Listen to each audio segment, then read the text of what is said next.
Okay, good evening. The Design Review Board number 2 meeting of June 21st, 2012 is called to order. Please refrain from talking amongst yourselves and please turn off or put on vibrate all cell phones and pagers. If you need to talk, please leave the meeting room.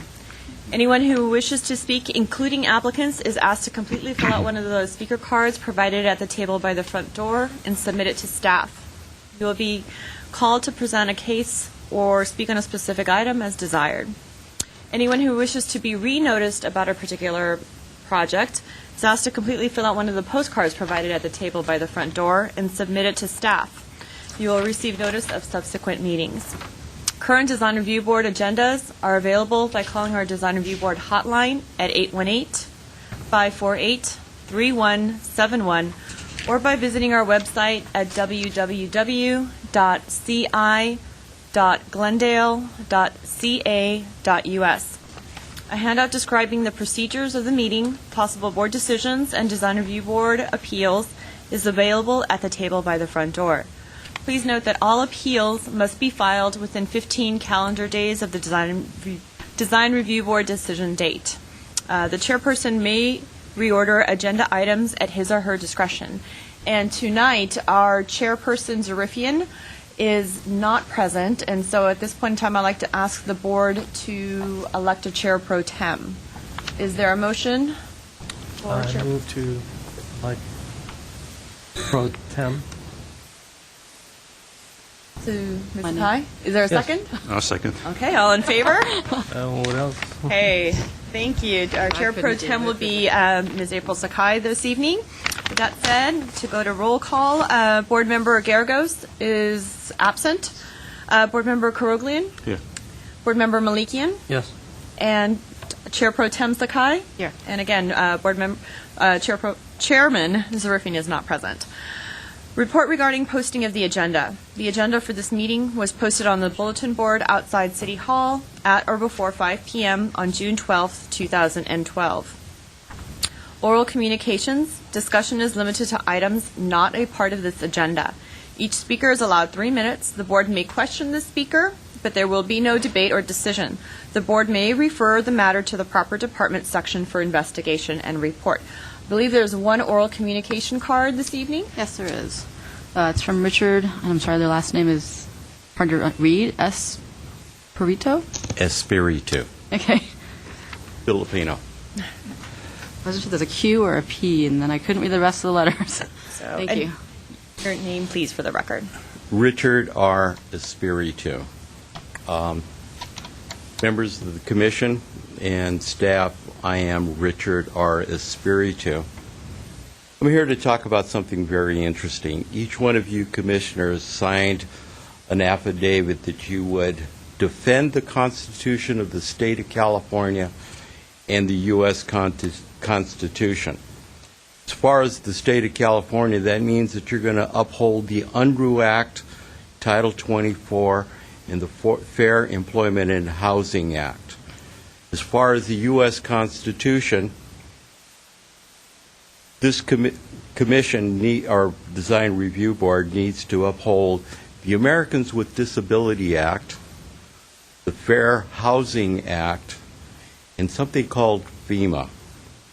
Due to the fact that the city of Glendale receives HUD funds, and they do a lot of money with those HUD funds, FEMA, our Fair Housing Act, falls under that. The U.S. Supreme Court, in the case Jones versus Meyer, which was the impetus to the Fair Housing Act, Chief Douglas made the statement that bigotry lives in the minds and hearts of men. I'll be addressing one of the other projects coming in front of this Design Review Board later on, and I'll be talking about the Fair Housing Act. Thank you. Okay. Is there any staff announcements? Oh, yeah. There are no staff announcements. I would respectfully request that we take one matter out of order, and that would be the minutes, simply because we do not have a quorum this evening, so typically we leave those towards the end, but since there is no quorum from the previous meeting, if we could just have the minutes continued to the next subsequent meeting for Board 2. So, Sounds good. I see nods, yes. Should we, Do you have to I'll vote move on to continue the thank- minutes for the next. Thank you for making it which is- official, according to Robert's Rule of Order. So Board Member Malikian, and Yes. actually, we can't really officially do that simply because we don't have a quorum for those minutes. So Right. essentially, they're continued regardless. We're not able to make a You don't even decision. move it, So. okay. But thank you. Appreciate the effort. Try to do it right this time. Do we And want to? With that, I'd like to turn tonight's agenda over to Chair Pro Tem Sakai. And I do know we have one case on tonight's agenda that is on the consent calendar and 3 that are on the regular Design Review Board calendar. So, question, if it's on the consent calendar, do we call up the applicant and the owners if they've submitted cards to speak, or just do we need to do it from now? If the applicant or the owner has submitted a card and they wish to have the matter open, the matter will be open and heard like a regular Design Review Board case. If the applicant or owner submitted a card simply to have the card on record in case the board chooses to take the matter off consent and to open the hearing, then we can just go ahead and have the card to the I side. believe the first one was, they indicated that they're here to answer any questions. And I think it was a Are you okay with? consent calendar, but it wasn't a continued calendar, No, correct? So this it's a is solely consent. on consent. So there is a Okay. recommendation to approve, and this would be the With consent. Agree with two conditions, right? Yes, We two can actually conditions. do consent with conditions. Correct, you do. So, So if you have any comments or wish to add additional conditions, then we would have to take the matter off the consent calendar and open it up. If you agree with what is presented in the staff report, then essentially, this case, you would go ahead and make a motion to approve okay. her recommendation. Does anyone- Do we want to specify where this window or windows should be added to the east elevation? Do we Well, we- want to specify that location, or we just randomly say on the east elevation anywhere? Well, perhaps we can, for sake Okay. of order, why don't we introduce the item in terms of like, to actually let the individuals know that Okay. tonight's, the item on the consent calendar is case number 2-PDR 1205895. The project address is at 900 North Everett, and this is a single-family addition. So, So now that it's said and done, should we just leave it up to the staff, came up with the recommendation, so plug in the windows? Okay. Do you want to open it? Yeah, I'm okay with it. Are you guys okay with the project? I'm okay with it. So I'll move to approve the project with As conditions? conditions, 2 conditions, and staff will supervise the location and determine the exact location of the windows in the east elevation. is there a second this evening for this case? I'll second.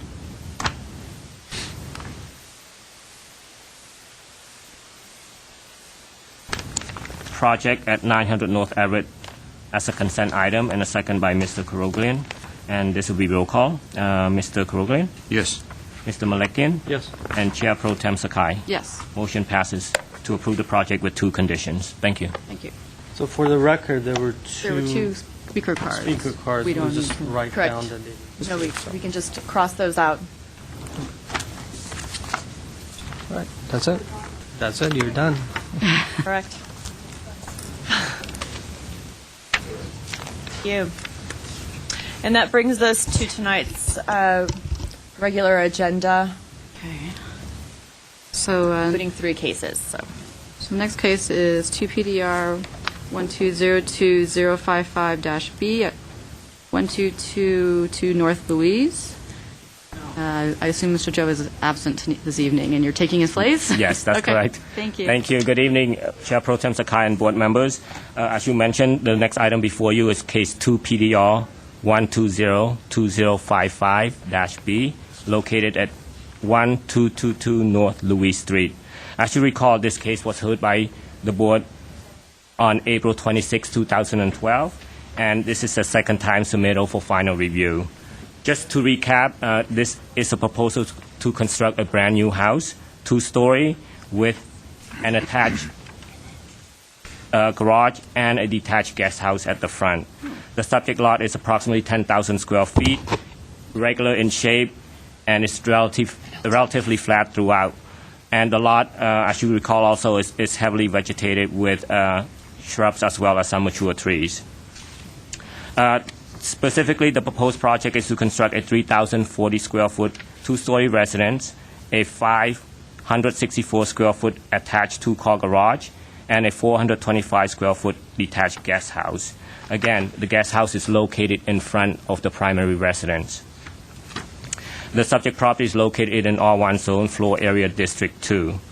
At the last meeting on April 26, the board had a number of conditions as well consideration for the applicant to go back and address those items in order to further refine this project. Staff believe that the applicant has done that, and I have posted two sets of drawings on the board behind you. The drawings on the left-hand side are the old plans, and the drawings on the right-hand side are the new plans. So I would like to just go over some of the major changes that were part of the conditions. The rest of the items covered by, but if we need to, we'll move it over. So again, this side is contains the old plans, and these are the new submittal. As you can see, basically the front elevation remains unchanged. However, the biggest changes occurred along the south elevation. Previously, there was a prominent gable facing the side that has been broken down into smaller gables. In that sense, some of the square footage in this area has been reduced. As you can see, this is just simply a long wall. Now there's a modulation in that wall in order to achieve the two pitches. Also, in regards to the garage, previously the applicant proposed a three-car garage, two side-by-side, and the third tandem garage. The revised version has been reduced to two-car garage, which meets the zoning code for the size of the house.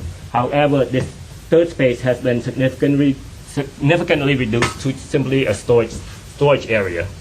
And the third major change is to the porte-cochere and the guest house. Previously, the guest house and the porte-cochere had essentially the same height, and where it connects has also been changed. And the opening also was wider, and that was a comment made by the board, that this is consistent with most porte-cochere we see throughout the city when they're simply smaller openings. So the applicant has reduced that to include a pedestrian entryway that's gated next to the guest house, and simply Is it gated, or is it just an archway? I'm sorry, it's archway. This threw me. Oh, okay. Yeah, simply an archway, a pedestrian archway leading to the entrance, and the opening of the porte-cochere has been reduced significantly. And another point to make concerning the guest house and the porte-cochere is that the height has been differentiated between the two elements. So the height of the guest house has been increased by about 6 inches, and the height of the porte-cochere and the entry gate or opening has been reduced in its height. So therefore, this change creates a more apparent difference between the two elements. And the other comments the board made concerns the landscape and some of the features that are located in the back of the property.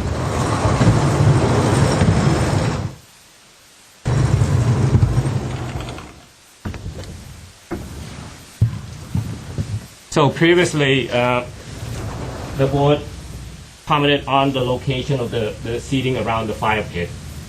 So simply because it was too close to the property line and eliminate the possibility of providing additional landscaping to create that buffer between the adjoining neighbors. So that has been significantly changed. You can see there's ample room around the seating area to create that and in an attempt to meet that condition. Overall, the site planning remains relatively the same, but the mass has been improved in terms of the massing of the south elevation, the reduction in the square footage of the house, and the changes to the guest house and the portico share. And the materials and the design features of the house remain unchanged from the previous meeting. So that concludes my presentation. Staff is recommending this, that the board approve the project with one condition concerning the wood fence that's perpendicular to the guest house, which is over here, to match the wood fence on the south property line. Because the board is the applicant proposing a 6-foot high concrete wall. So that's just change to make it consistent. If you would like, I can also go through all the conditions one by one, but the major ones I have covered in my brief presentation. Thank you. Is there any note or drawing that shows the wall? Oh, I didn't even catch that. I didn't. Oh, right here. 6-foot high concrete block wall. On the L2 plan. Okay, do you have any questions for staff?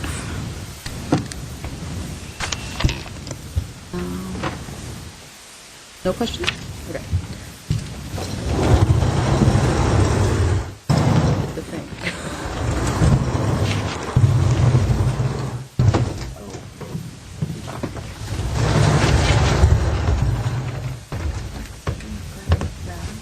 Grab the photos off of. Oh, okay. Okay, so there's no questions for staff. We'll open up the public hearing. Oh, no, am I supposed to do this? Okay. Thank you. When do I... This thing. Arlene Adjorian. Please state your name and address for the record. Good evening, board members. My name is Arlene Adjorian with AMK Studio. My address is 2152 DuPont Drive in Irvine, 92612. As you may recall from our last DRB session, there was a little bit of controversy with this project. And since then, I'm happy to say that we've had a very good meeting with the neighbors. And we had several of them show, and we had really good dialogue during the course of things. I'm happy to say we have more support this time. It is difficult to please everyone at the same time, but the honest attempt is being made. And so we've also had good dialogue with the neighbors right after our first DRB meeting. So it was a good thing that was started, I guess, is what I'm trying to impart here. And we hope that the dialogue continues on the street for years to come. I mean, that's what we're intending here. And then I just wanted to add, as far as just going down the list of the main items that we want to look at, FAR went down from 39% to 35%. We took out 329 square feet of space from this. That's really equivalent to more than 3 bedrooms. Of course, we didn't take out 3 bedrooms from the site. I'm just talking spatially. Now, of that, 134 square feet came from the garage, so it went from a two-car garage to, from a 3 to a 2-car garage with an area that we wanted to have like a working space, a little storage space so we can keep the clutter confined. And then 145 square feet came out of the main house, and 50 square feet came out of 50 square feet came out of the guest house. The footprint is reduced in size in 4.5 by 4.5 feet. Our mass, we were able to break up on the south elevation. I believe that was one of your main concerns. So we're happy to say that's broken up. And we were able to work on the porte cochere and bring attention to the pedestrian entry there as well. What was once a 69-foot setback to the main house is now a 70-foot setback to the main house. Landscaping-wise, we provided just want to go through that as well. We provided an inventory of the trees. We included everything up to a 6-inch diameter tree because we just had to make a call on what's included and what's not included. Even though the first time around we had already included all the trees that were over 24-inch diameter per the regulation. And so of these, I just wanted to make sure that we know that there's 23 trees total on site right now on our proposed plan. Of those, 2 of those are existing that are over 24. We're keeping 2 of the existing over 24-inch diameter trees. And we're open to keeping 2 more, except that one of those is a camphor in the front, so that's 3 in the corner. There's conflicting opinion between the neighbors as to how many trees to keep, but we're proposing this because we like the proposed landscape plan so much. We think it's going to be really much like a Mediterranean resort. I'm really proud of it. I mean, I wasn't a designer, so I can say that. And so I think it's going to be a really nice addition to this street.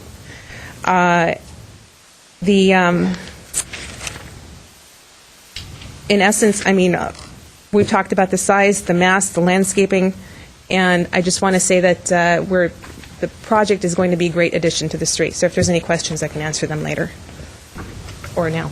Questions? Any questions? Well, yeah, Go ahead. couple questions. Can you talk about the fence, Which part? the one that the staff? The condition? Yeah. There's a fence between the guest house. It runs perpendicular with the north property line. So that fence is being proposed simply because in our original rendering, which is not up here, it was proposed to be a wood fence. And there's already a wood fence that has been built now since the last DRB meeting. Inaccessible, openable?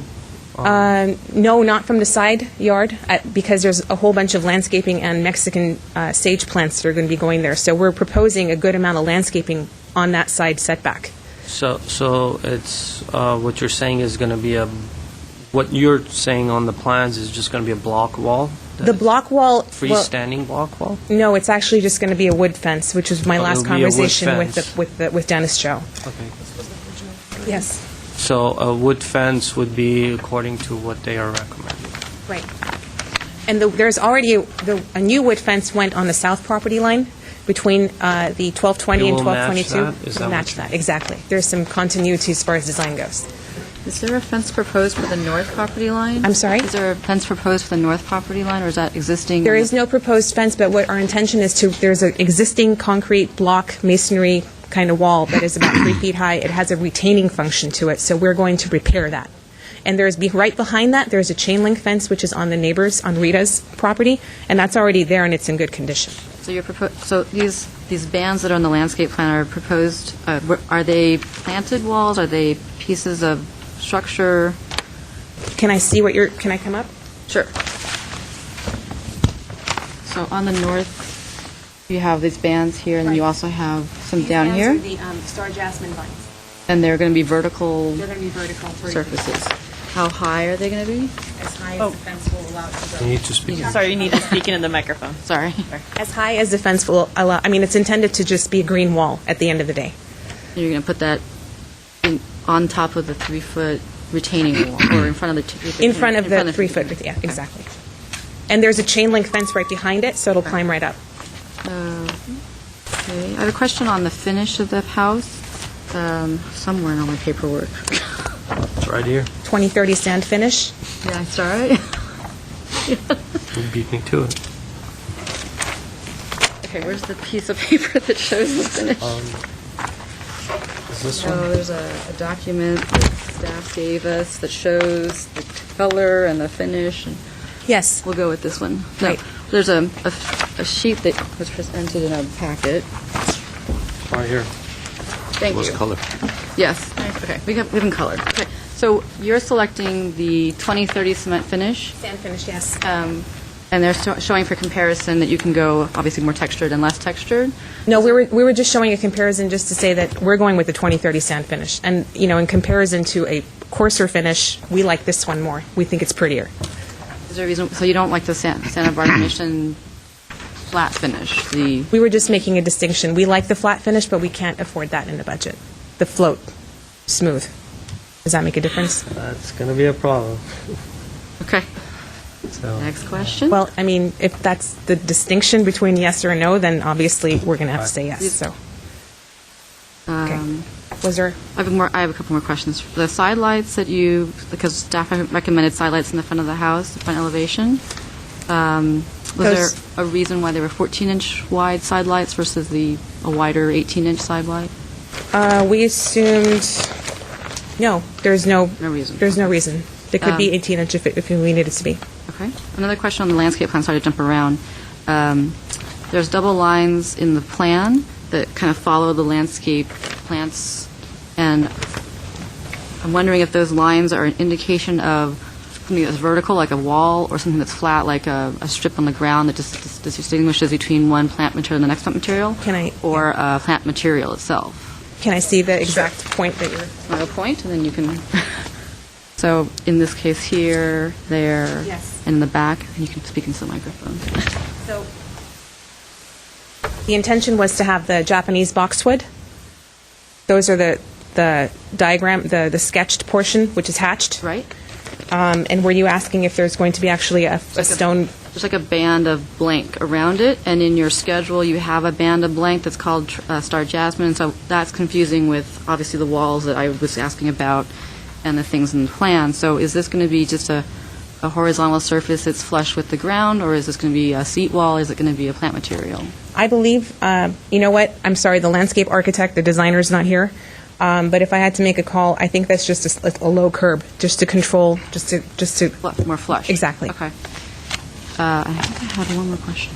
On the guest house, the right elevation, which I'm sure it's just a graphical error, is the doors are dashed in? Oh, it's because we're looking through the wall of the porte cochere, perhaps? Yes. So we're looking through these doors, through this wall, to the double doors beyond, and that's why they were hatched in.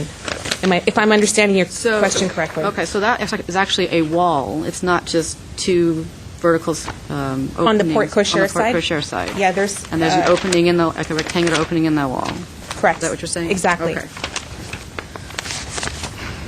Yes, and it's got the wrought iron detailing on it on that side as well. Okay. That's all my questions. Anything Okay. else? Anything else?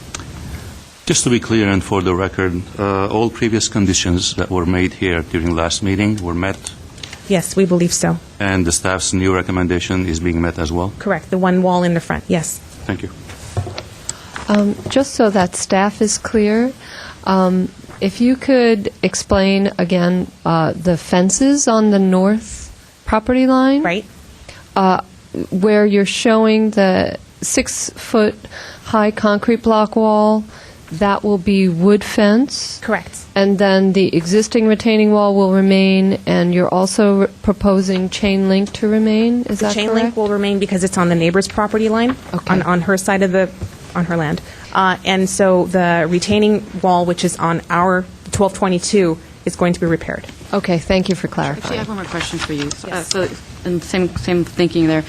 When you go further down the property line where the trellis stops, and it's just going to be the chain link fence that she has. There's no planting that proposed on your side. It's just going to be a walkway. So This going is down the along- property this is line where? This is along the side, the house where it's by the fireplace. So it's the whole duration of the house Right. is vines on the house side, and then a walkway. Right. Nothing. So Yes. it's And just- at that point, we've got a 3-foot retaining and then chain link on top. Correct. And there's already some plantings on her side as well. okay. So it's definitely going to have some green. already. Yes. Yeah, because it's hard for someone on the street to see back there, and and obviously with all the brush that's there right now, it's difficult to know what it's going to look like. And Right. So I just want to be clear on you're taking all that brush in the back away, Correct. and you're only leaving the 2 trees in the front, the camphors in the front. The camphor is so here's the thing. There's some disagreement between the neighbors as far as how many trees they want to keep.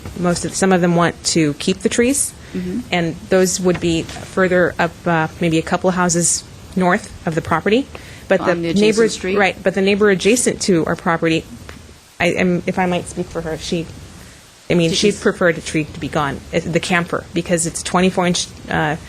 The 24-inch diameter camphor is more of an invasive tree. Our landscape designer wants that gone, to be honest with you. But for maintenance sake, she'd prefer that the large tree be gone. So what we've done is we're open to keeping it if that's what we need to do, obviously. And we have a 24-inch Victorian box over on the corner, the northwest corner.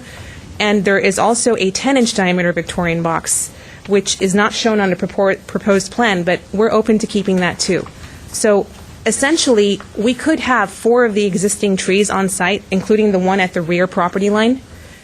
We can maintain those, but on this plan, we've only shown 2 of those being maintained, the one at the rear property line and the one at the northwest corner.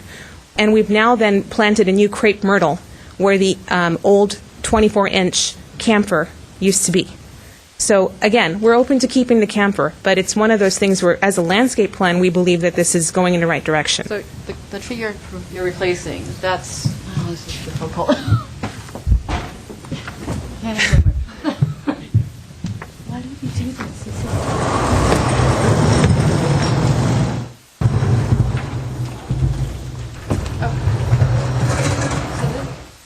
This is the one that you're talking No, about? the one in the northwest corner of the front property line, right there. So there's a camphor, which is the 3rd large tree right there. It's This one?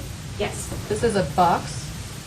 There's a box right next to it, a Victorian box right next to it, and a Victorian box in front of it. So the camphor is a 24-inch diameter camphor. That's this one. There's one, yeah, Not on the drawing. I guess it's not the correct plan. Can I show you with mine? Sure.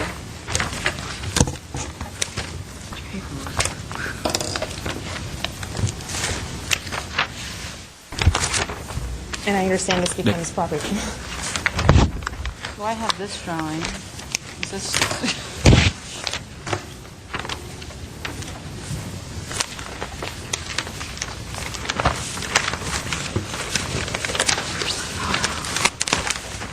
Thanks, Katie. Yeah, okay. Okay, so this drawing that we have, that was in our package for existing trees, this is actually shows a camphor. This is a box, and there's another box right here that's not being Correct, shown. and that's a 10-inch diameter And box. this one's going to be going away. We're proposing that it goes away because, I mean, That's the one in the contention is maybe it stays, maybe it goes away. right, and so is the camphor, the 24-inch camphor. It could stay, but our landscape plan currently shows a crepe myrtle planted in its place so that it also accompanies the other crepe myrtle going in the center of that front setback, the front yard. Yes, exactly. That's good because our drawing shows a crepe myrtle, but your drawing shows a camphor. I think the thing is that some of these got revised in the last week or two, so sorry about that. That's okay. And then you're keeping this one, Correct. and then the rest of these are new. Yes, Okay. yes. One was relocated as well, and I think that was the Japanese maple. Oh, right. Yeah. Okay. Okay. I'm clear. Everyone else clear? Jane? No, okay, you can take that back. Actually, Oh. Wait, this is mine. This is mine. If you don't mind. This is mine. I'm just going to tear that sheet out. you know what? Actually, now that we I know, have it's- to keep it, I have to so keep this. they're going to make a Yeah. copy and Did I then take give you that. anything? If you don't mind passing it down, then I'll make copies for everyone, so Right. everyone has. Okay. The becomes a existing public tree? record. Got it. You don't have a full-size copy?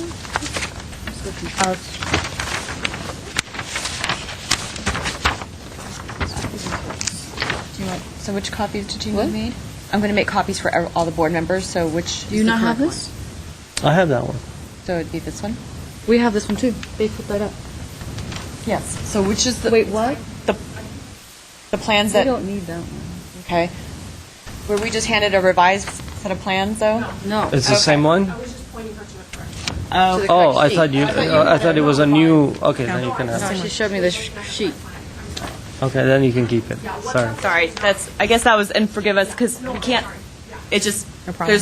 there's confusion going on, and so basically the plans that are up there on the board and the plans that you have in the packet have been revised by the landscape architect, but we do not have an updated version at this point in time. Is that correct? Well, I have this plan We that do. shows the crepe myrtle.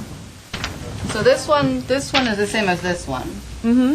So we can get rid of this one. And this one shows a crepe myrtle instead of the camphor. Right. So, So what's in your set is correct, but what's on the board is not correct. so you'd rather go with this one, the two crepe myrtles? Yes. Okay. Do we have this drawing larger?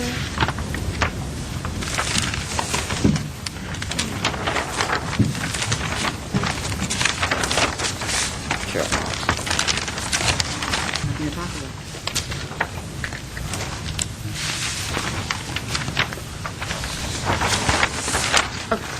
Are we okay? Thank you. Thank you. Good. Okay, moving on to Christopher and Mr. Ard. Thank you. Looks like an N. Please state your name and address for the record. My name is Christopher Ard, A-R-D, and I live at 1229 North Louise Street. I'm most concerned about the reduction in gross living area. From what I've heard tonight, approximately 195 square feet of living area, which represents approximately 4% of the total size, excluding the garage, is being reduced. I believe you had said that you wanted the applicant to come back with just not a few less square feet. I don't know how 195 square feet reduction is going to really reduce the size and the density of this project. So that's my biggest concern. Thank you. Richard Espirito.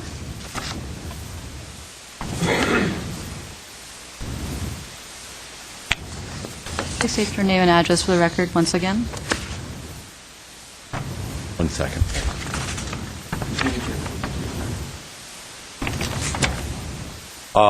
My name is Richard Espiritu. I live at 1207 North Valley View. What I just handed to you is a summary of a lot of things from the Department of Justice regarding the Fair Housing Act. Some of the comments that were made at the last board meeting, review board, were in direct violation of Title VIII of the Civil Rights Act. One of the issues that was brought up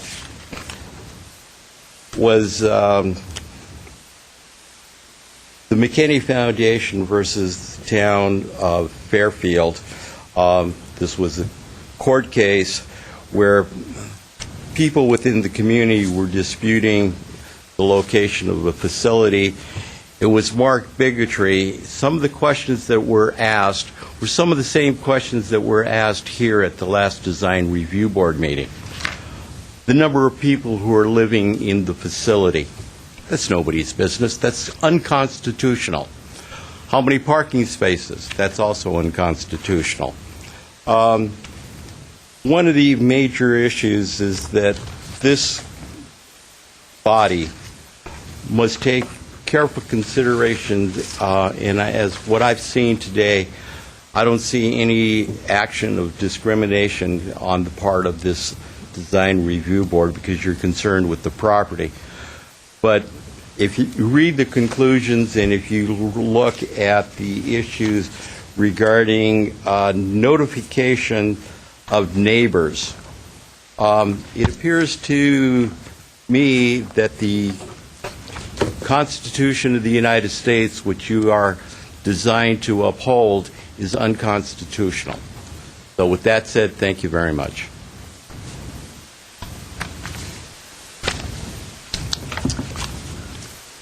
Okay, Rick Barnes.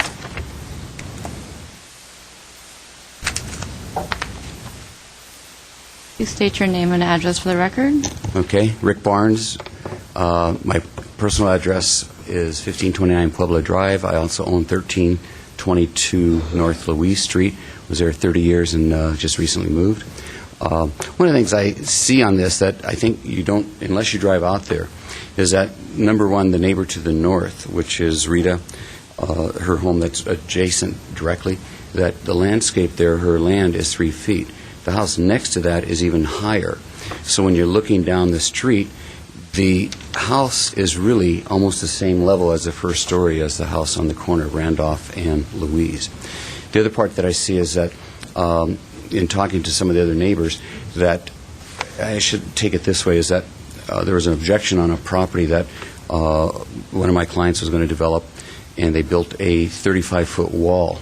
And the city council went out and said, stop everything, we're not going to do that anymore. And I went up to the property because they have not done any construction on it. They have not done anything after 5 years of working with the city. And it's completely gone. The landscaping filled in, and it's absolutely beautiful. And sometimes what we do is, as neighbors, we want things to be the same, and things aren't always the same. But what does happen is landscaping does grow back, and all of a sudden it changes and it evolves in the neighborhood. And I've sold a lot of homes over my 35 years of selling real estate here in our community at basically between 35 and 50 homes a year.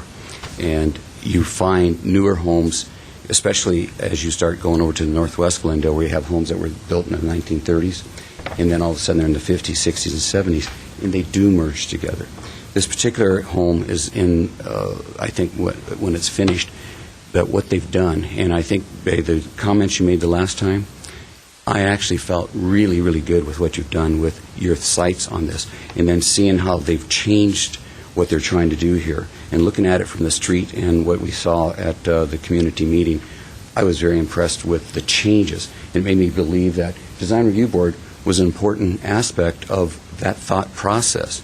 I'm not so sure neighbors' input as much as what you guys were seeing and teaking it down really, really made a nice change, and I really hope that you'll actually approve this particular design and let them get going with their home. Okay? Thank you so much. Thank you. Frank Cordum? Cordum? Please state your name and address for the record. My name is Frank Cordum. I live on 1215 North Louise Street in Glendale. I did attend the presentation for the neighborhood that the applicant put on a week or so ago, and I appreciate their efforts to reduce the size impact of the project and some of the positive design changes they made and the improvements in landscaping. And they seemed to listen to what the neighbors had to say. I still have a concern about the size of the house compared to the size of the lot, and it's bigger than anything else in the neighborhood. There are houses of comparable size in the neighborhood, but they're on larger lots. And in a situation like this, I think you have to look beyond just the purely mathematical formula that the code would have you follow. I'm concerned that this house is, even with reduction in size, will still be dwarfing the other houses. Thank you. Okay, Christine Sung.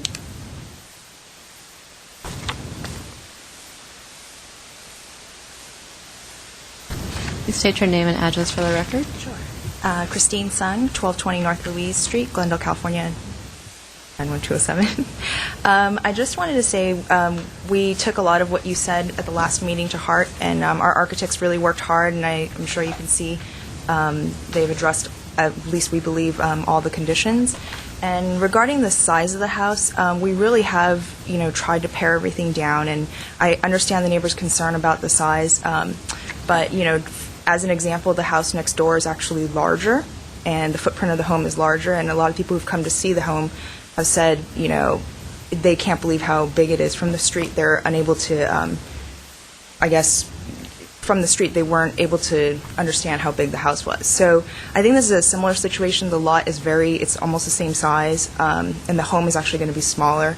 And we actually had a chance to really think about how we're going to arrange everything so that we have a very functional home, and then it's not done piecemeal or, just one piece at a time. So I just wanted to say that we also had a chance to speak to our neighbors and just had a frank conversation about their concerns, and I think it really went well. We had a great dialogue. A lot of people that I haven't, had a chance to talk to in many years, since I haven't lived on the block in a while. So just wanted to end with that. Any questions or anything? Oh, thank you. And Gerald Sung.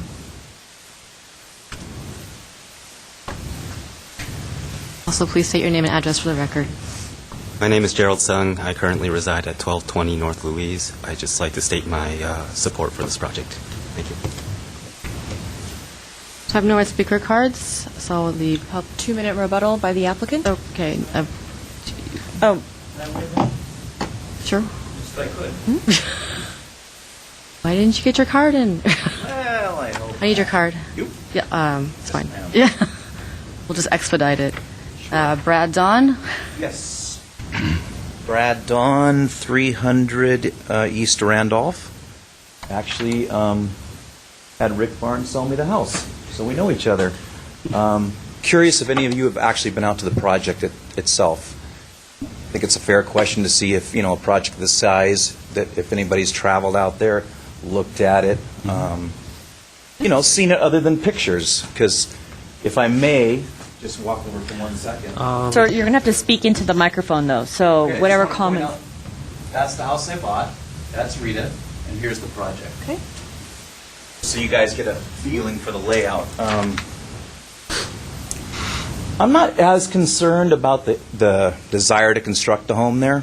Makes sense to me. There's vacant land. I've done this before myself. I'm concerned about the trees and why would we allow trees of this nature to be cut down? Why can't we just trim them back? Why can't we maintain them? The view out my upstairs, if you were to see it with those trees gone, you would have a gorgeous view of buildings of downtown LA or downtown Glendale. At this point in time, you have nature. You come out of a bathroom and you see trees, and it's kind of pristine. So I don't see the reason why these trees should be allowed to actually be cut down.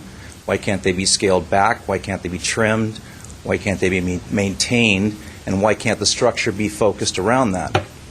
And if it takes, the board taking a field trip and to go look at something because it's a big project, then I think it's only a few blocks away. It's worth the trip.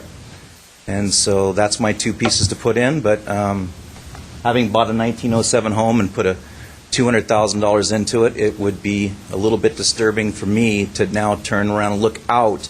And having gone through the board and talked to Brad and get plans approved 3 and 4 times and restored this home back to its pristine heritage, then to turn around and look out these windows and see nothing but downtown Glendale, which is not what I bought, which was a probate sale, which was in horrible shape, and Rick could testify to that.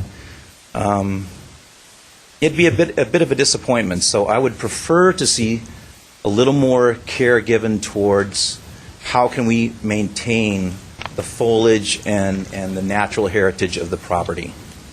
And I'm not against them developing it. That's not the point. So that's my 2 cents, and I'd love it if you guys would look at it a little more carefully and kind of see it from that view. Is this a picture of your view? Yes, it is. I think we have a picture of your view. Yes, you do. That's a daytime, and I had presented some nighttime shots too. But they come out of my daughter's bathroom, and they come out of my wife's and my bathroom. And $200,000 of remodeling a 1907 Craftsman home, to be able to look out the bathroom now and see nothing but hardscape, it would be a little bit disappointing to, I'm sure, everybody on the staff that had been in my shoes. Okay. So Thank you. that's my point. Okay, thanks. Okay, thanks. Okay, I have no more speaker cards, so then the applicant can come back up. Okay. In response to the project size again, I want to mention that this is not the biggest project in the area. There's others, and there's one that's 44% FAR that is right around the corner. I want to reiterate this image from our first presentation, which was the street view from right across the street, including Rita's house, the existing 1220 North Louise house, and our proposed residence. This has not been updated per our latest square footage reduction, but as you can tell, this being Rita's house and this being our new house, because of the way the slope works, and this house, the main house, being pushed back by 70 feet, massing-wise, scale-wise, I want to just remind the board that it was approved by staff. It does look appropriate as far as general opinion, but and we've done our effort in reducing the square footage of the house. As far as the existing trees go, well, I just want to also remind the board that and also Brad, a lot of those trees that are coming down, the landscape designers looked at them and said that some of them are unhealthy, and that's why they're coming down, and they're big, giant camphors.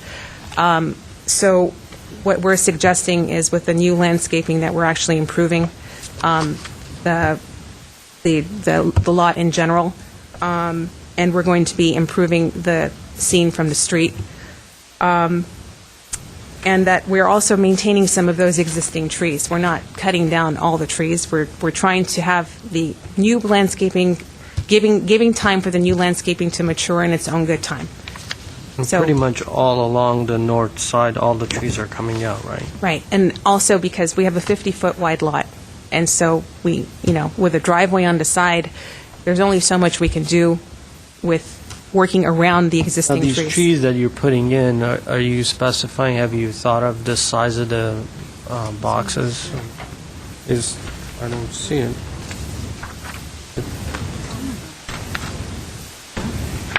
L3? Oh, I see that. Yeah, 15-gallon, 5-gallon, 1-gallon. Let me read this one. Okay. Since we're talking about trees, can I ask you a question? This photo that was presented on the board, this is of Rita's house towards the front of the property. You can come take a look at it. And then this one is of the back. Yes, that first photo was of Rita's house, and the second one is of the rear property line. This is the rear. So this is the rear directly behind the house where you're proposing to put the circular area. Exactly, And then yes. the trees off to one side and the existing Correct. tree off to the other side. Is somewhere in this mess of foliage. Correct. Okay. Okay, let's close hearing. And who wants to start? Jahe? Boy, what a difference from our April 26th meeting till tonight's discussions and comments. And I do appreciate all the comments that were made tonight. I have been going over my notes here while speakers were talking or objecting. And there's a huge difference.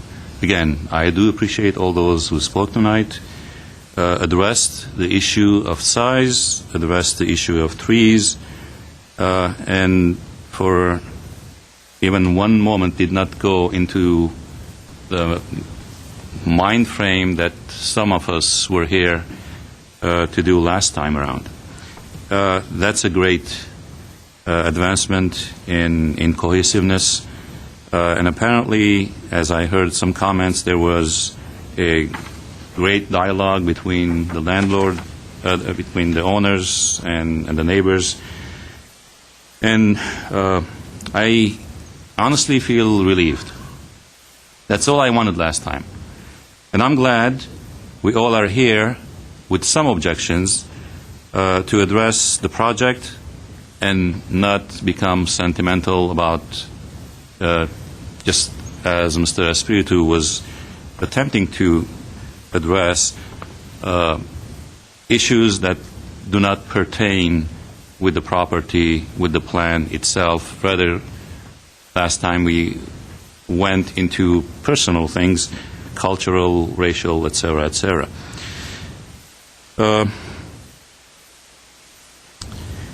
On one, or for one comment, a gentleman wasn't sure whether board members do visit the sites.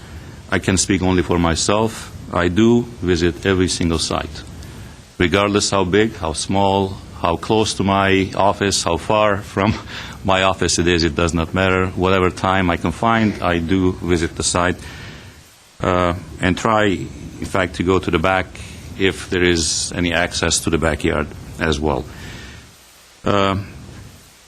As to the staff recommendation, and that was the reason why I asked the architect whether the recommendations of the past have been met, and I do see them here that were met according to the staff's new report, but I just wanted that to be on record.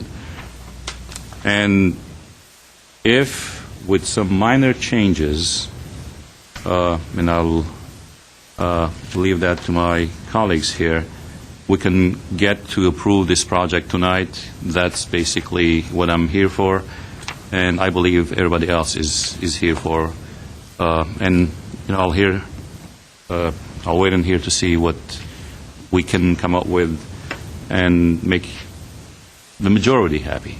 I know that there is no way to make everybody happy in this world, but at least if we can get a general consensus, then I believe this will be a great accomplishment for the staff, for the board, and for the community as far as working together to make this a project that each and every one of you, each and every one of us eventually should be proud of because of the working relationship that started this project.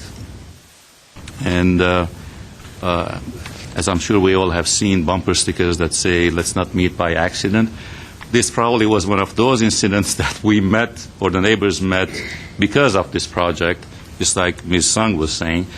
And it is great that it has started some positive neighborly relationship, and I hope it continues for decades to come.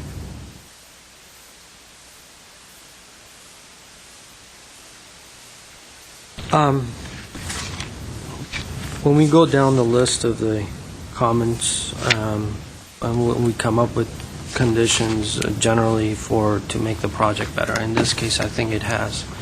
The intention of reducing the size of the building, for me, was not to cut the building in half. I think the intention was to be able to reduce certain parts of the building that I thought it was massive and not articulated properly. I think by reducing it down to 35%, but the way I look at this project is I take this in two parts. The front part, which takes about 500 square feet, it's approximately, let's say, about 20% or 25% of the project overall. That is stepping away from the actual mass of the building. So what it's doing for me is reducing the scale of the project as you drive up. The architecture is well fitted within the site and the surrounding neighbors, buildings that are there. There are a couple of items there. As far as the foliage and the trees, I'm going to leave it up to Ms. Sakai to talk about that.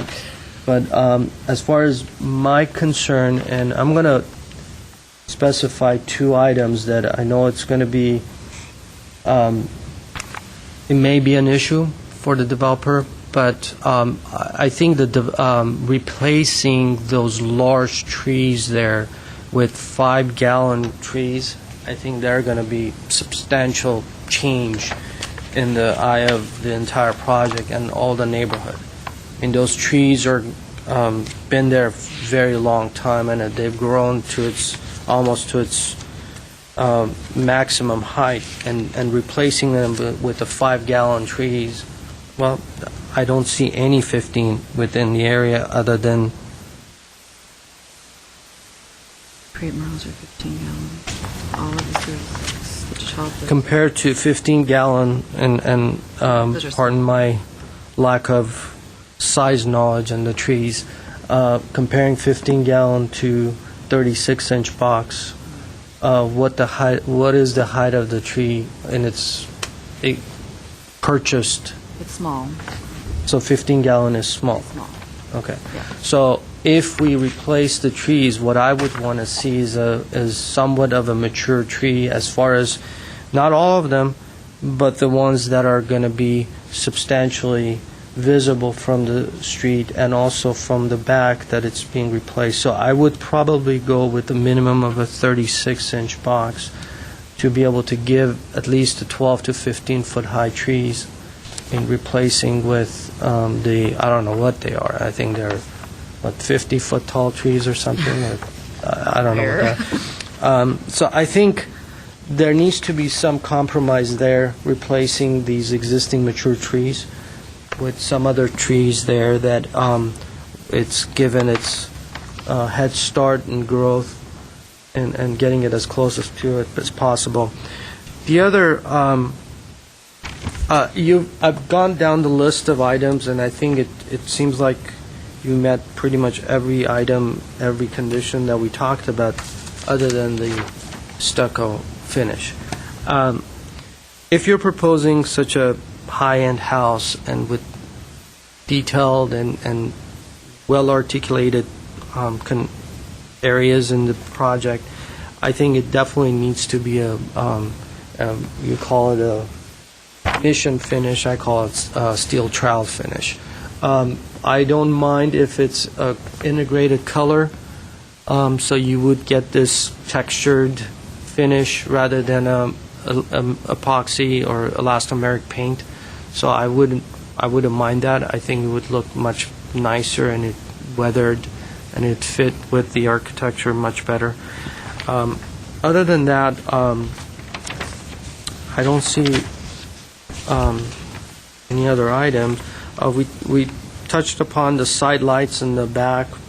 I don't mind that. I mean, it is what it is. But and just a quick comment: if that side fence that you're going to be putting in, if there need to be a gate or something, and you have to put in a block wall or whatever, what I would do is I would probably put posts or some sort of a 6-foot pilasters or something on either side, and basically frame that with a wood gate or wood fence or something that matches with some wood door that it's apparent, which is the garage door, I think, or something there.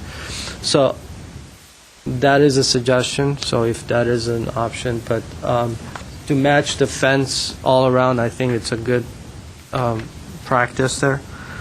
And I think that's pretty much it. I don't have a problem with the size of the project. I don't think there needs to be any reduction. It's a 3,000 square foot house, and I appreciate the separation of the guest house and the main house. That gives a separation in the mass, so I think everybody will appreciate that once it's constructed. So the problem, I think, is when you buy a house in an area where you're looking at a landscape and that lot happens to be a developable lot, a lot that you can develop in the future. We all just agree, we think this will be great, we can look at this lot, it's a nicely landscaped area, but in the future, someone has a right to develop it, and so you can't place all your eggs and say, well, this is why I'm living here, because this is the view I'm going to have forever and ever. It's hard because they control the land that the trees are living on.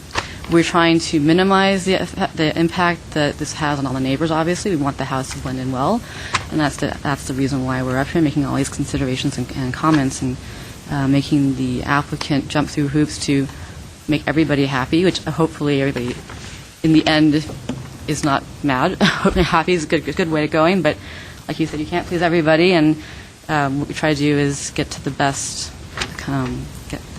project that we can. So within the rights of what the applicant has on this property, we look at that, and we're trying to keep the style, we're trying to keep the character of the neighborhood, we're trying to keep the landscaping so that it looks like it's not just this brand new developed house, and those are why we make the suggestions and our decisions based on all of that. So obviously we're not here to talk about people's cultural heritages and the Fair Labor Act and all that stuff is not what we're about. So hopefully that we don't go that way. In terms of the massing, I have no problem with it. I think they did a good job in articulating the elements. I like this project from the beginning. It was a little bit big for me, but overall I think that the applicant did a good job in articulating the Spanish style of the house, which is why for me the finish is also an important aspect of it, and I think that it's so important that to have even that little bit of sand texture to it will take the house from being what it should be to what it could have been. And so, unfortunately, I think I'm going to have to go with Mr. Malikian and say that steel trowel or Santa Barbara mission finish is important enough to say that this is how a house of this style, design-wise, would have looked. what that means to the applicant, I'm going to leave up to you. So everything else looks, I think, all the detailing looks fine, and the modulation, like I said, was great. The only thing, the problem I have with the sidelights, to me, just they looked a little tiny, like the glass within the sidelights looked a little small. So that's why I asked if they could maybe have been a little bit larger, and that's not important as much as just, they don't look quite right to me.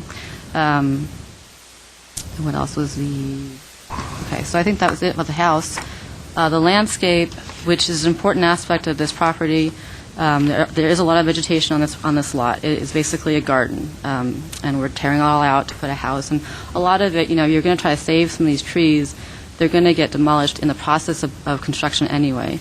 It's difficult for me to speak about the trees because I can't get onto the lot 'cause it's to the back of the property. The photos that we have show just a bunch of material that you don't know if it's a shrub or a tree, if it's on this property or the next property over.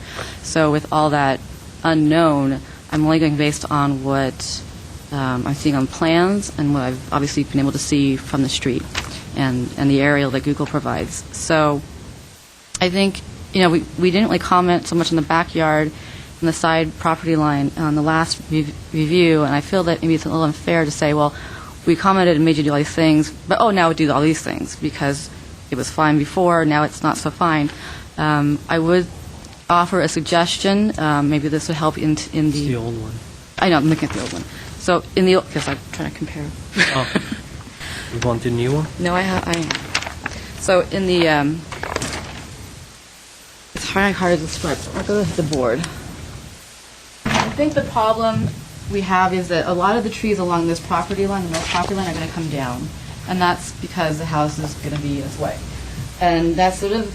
you can't get away from that. And you've tried to keep the ones in the front, which I think is very important. And I think that at least keeping one, whether you keep one or two, it's not an issue to me. If you do replace this tree, I think it definitely has to be a bigger tree.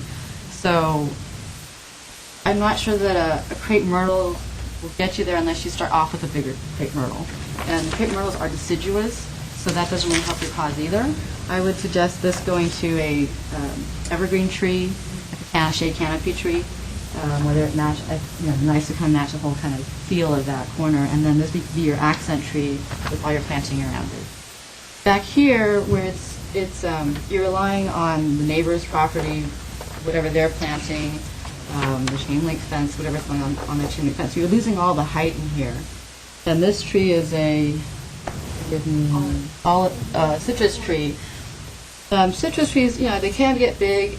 I think if we take this walkway and bring it closer to the house and come around the citrus tree on this side and allow more of this to become planting, you can get another tree in here, and that'll just kind of provide more of this massing of trees, so it's not just a tree and then a cluster of trees. So that's a suggestion. I'm not going to condition it. I just think that when you're looking at how this edge is treated, and again, I don't know what's happening on the other side of the property line. I can't see it, and maybe for all I know, all this is lushly landscaped. But from what I'm seeing in the photos, it seems like this could be an area where you could bring in more vertical height to provide more of that feel that the house has, that the land has now, the property has now. And then in this area where you're proposing this catalpa, catalpas also are deciduous and they don't grow very tall. So I'm going to condition the fact that this tree become an evergreen and be a larger installed size. But the rest of it, I think you've done a great job. I mean, the landscape design is beautiful. Can I suggest something? Beautiful. I don't know if this is even possible or not. What's Can we? And I'm just talking out loud right now. Do we need to remove all the trees? Can we wait until all the buildings' foundations have been cut out, and then we can determine certain trees that are there that can remain? Yeah, those are in the back. There's only the way I see it is 4 or 5 trees that are there that are going to be impacted. Other than the south portion and all the buildings being built along the property line and everything. I mean, it's eventually going to come out. And let them come out as it needs. Because what I'm afraid of is that they're going to come down, take the bulldozer, flatten the entire site out, and the entire neighborhood is going to go crazy because this thing is, it's going to look really bad.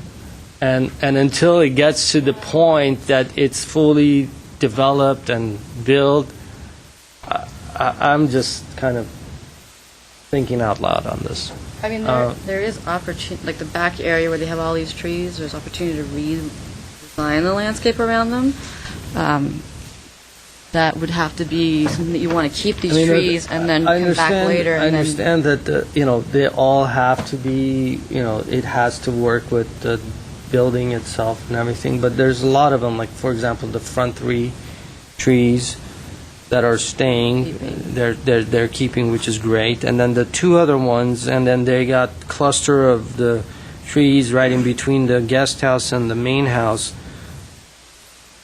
Although, there's the one that right... and that's in their patio. It is, all I'm saying is let the building get built, or at least the frame goes up, and then plant the new ones, and then remove the ones that are supposed to come. I don't know. I mean, I do construction all the time, so I don't even know if it's even possible to even say this.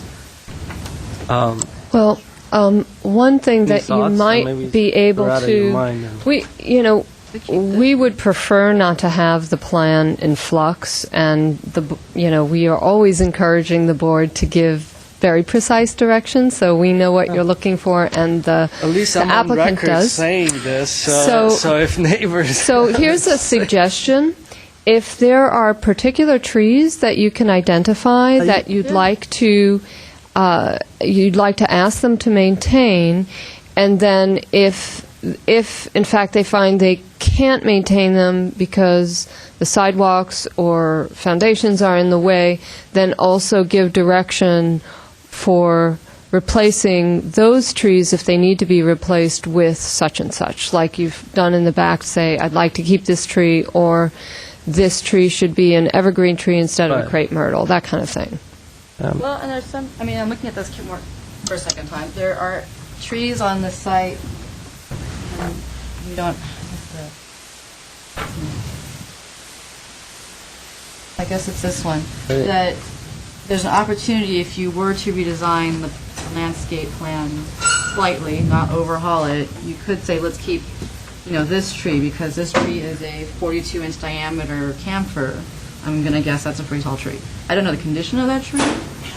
So can we just say, let's try to save, this one, the one in the back, and Like entire backyard trees. work, then you're going to say, well, this plan, you're approving this plan.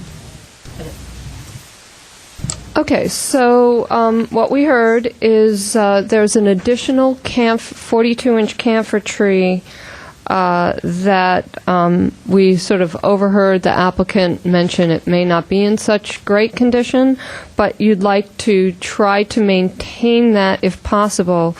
If not, is there a particular tree and size that it should be replaced with? It is really hard to see it out the buildings and stuff, because they're just proposing a lower planting mass. Not proposing a tree. And then back here where they're proposing to take out the tree, it's because it's too close to this wall. I don't know, you could probably say, well, not just move the wall forward and keep the tree. This tree is a 24-inch diameter box, which would satisfy the evergreen corner tree. And if I can't imagine that you cannot move this without reducing this, changing this slightly.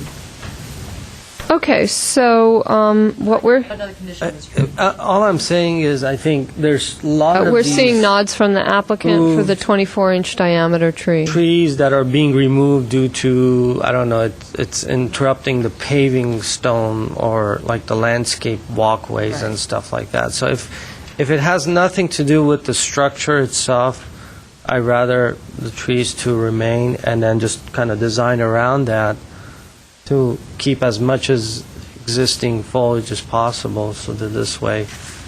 Well, how about we just say anything over 24-inch diameter? Because you have a lot of these little 6-inch... All of them are 24-inch. No, there are a lot. 6, there, 12, there most Yeah, of them. anything over 24 inch, at least try to maintain if it's... 24 inch or larger diameter tree, try to maintain it.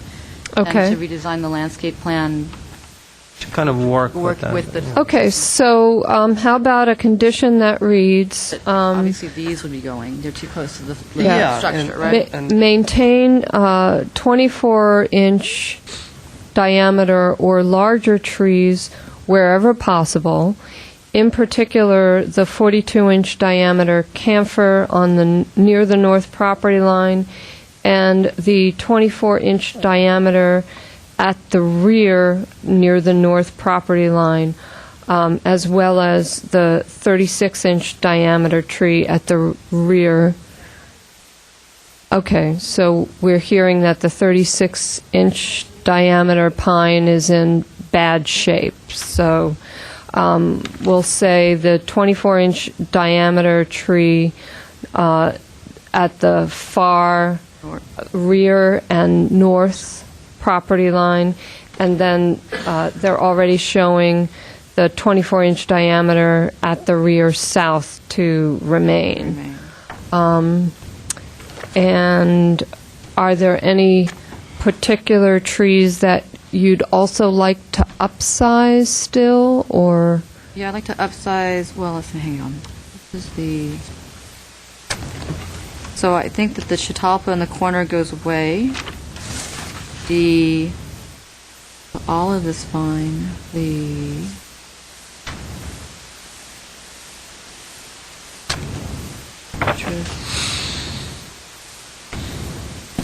I think if the existing camphor in the front is switched out with a new tree, that tree should be evergreen. And Okay. It should be 36-inch box or larger. Okay. Actually, make it 48, because then it'll be a full growth. Okay, so you're asking for a 48-inch box evergreen tree to replace the camphor tree at the front, If they remove it. if the camphor tree is removed. And the lags are within the property, that's fine. And then the maple.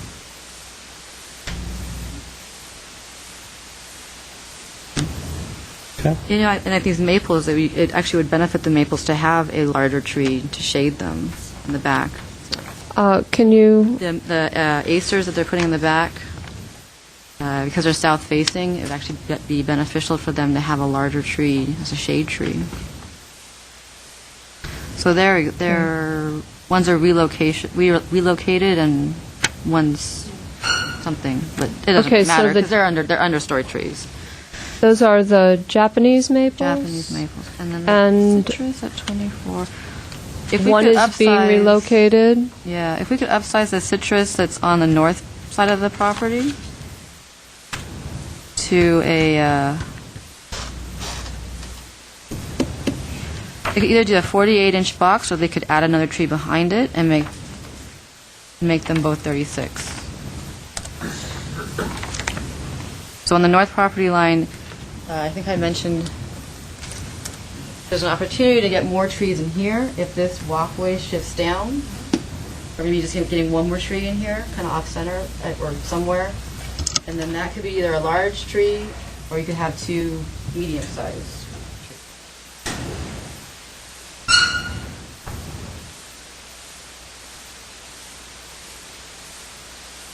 This, because I'm a designer, this is, when I saw this, I thought, that's nice, but it'd be a great opportunity to do pathways through here. Create like a seating area here, and then do like herb gardens in between, so I don't know. It's me designing it, but Okay. it's like a lot of foliage. Should I make a motion? So, you want to read? I'm going to just read that back one more time. So we have the condition that any tree over 24, any existing tree over 24 inches, if it can be maintained and doesn't get in the way of the foundations of the house, to try to maintain those trees. In addition to that, if the camphor tree at the front is removed. It should be replaced with a 48-inch box evergreen.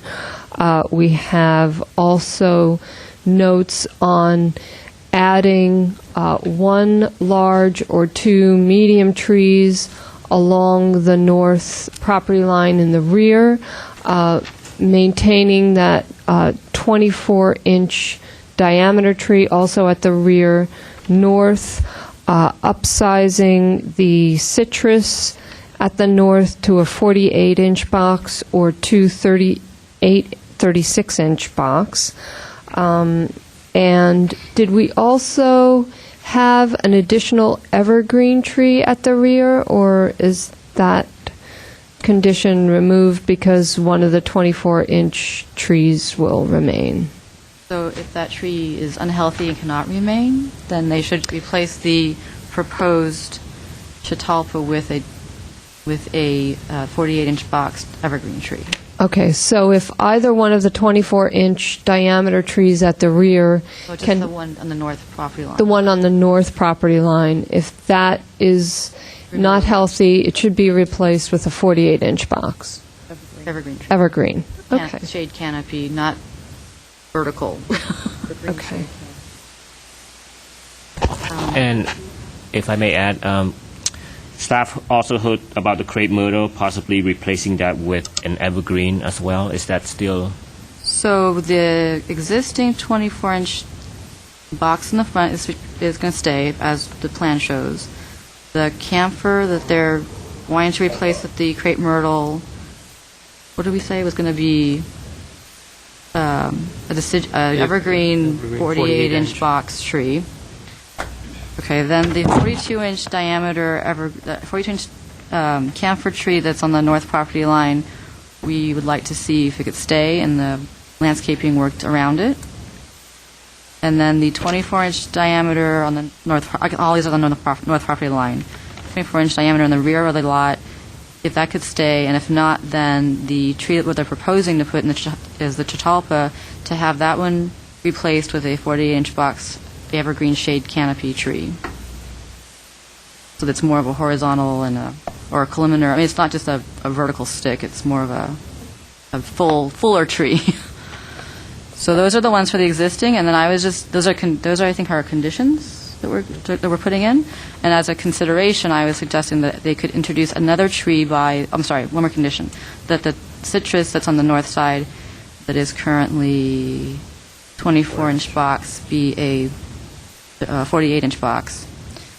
And then as a consideration... Or I thought you said it could be two 36-inch box. Or it could be two 36-inch box. Well, or as a consideration, they could redesign this area, add in another tree, and then the two trees could serve to create that mass, so they could be 36-inch box trees, which would be the citrus that's existing and then the new tree that they work it in.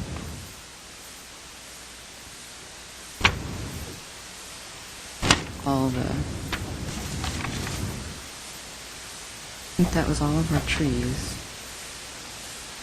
And the 42-inch camphor at the north side, towards the middle of the site, if that remains, you'd still like to add two additional trees at the rear at the north property. Is that correct? Yes. Okay. Because if that one's not healthy, then we're just going to have it taken out, I think.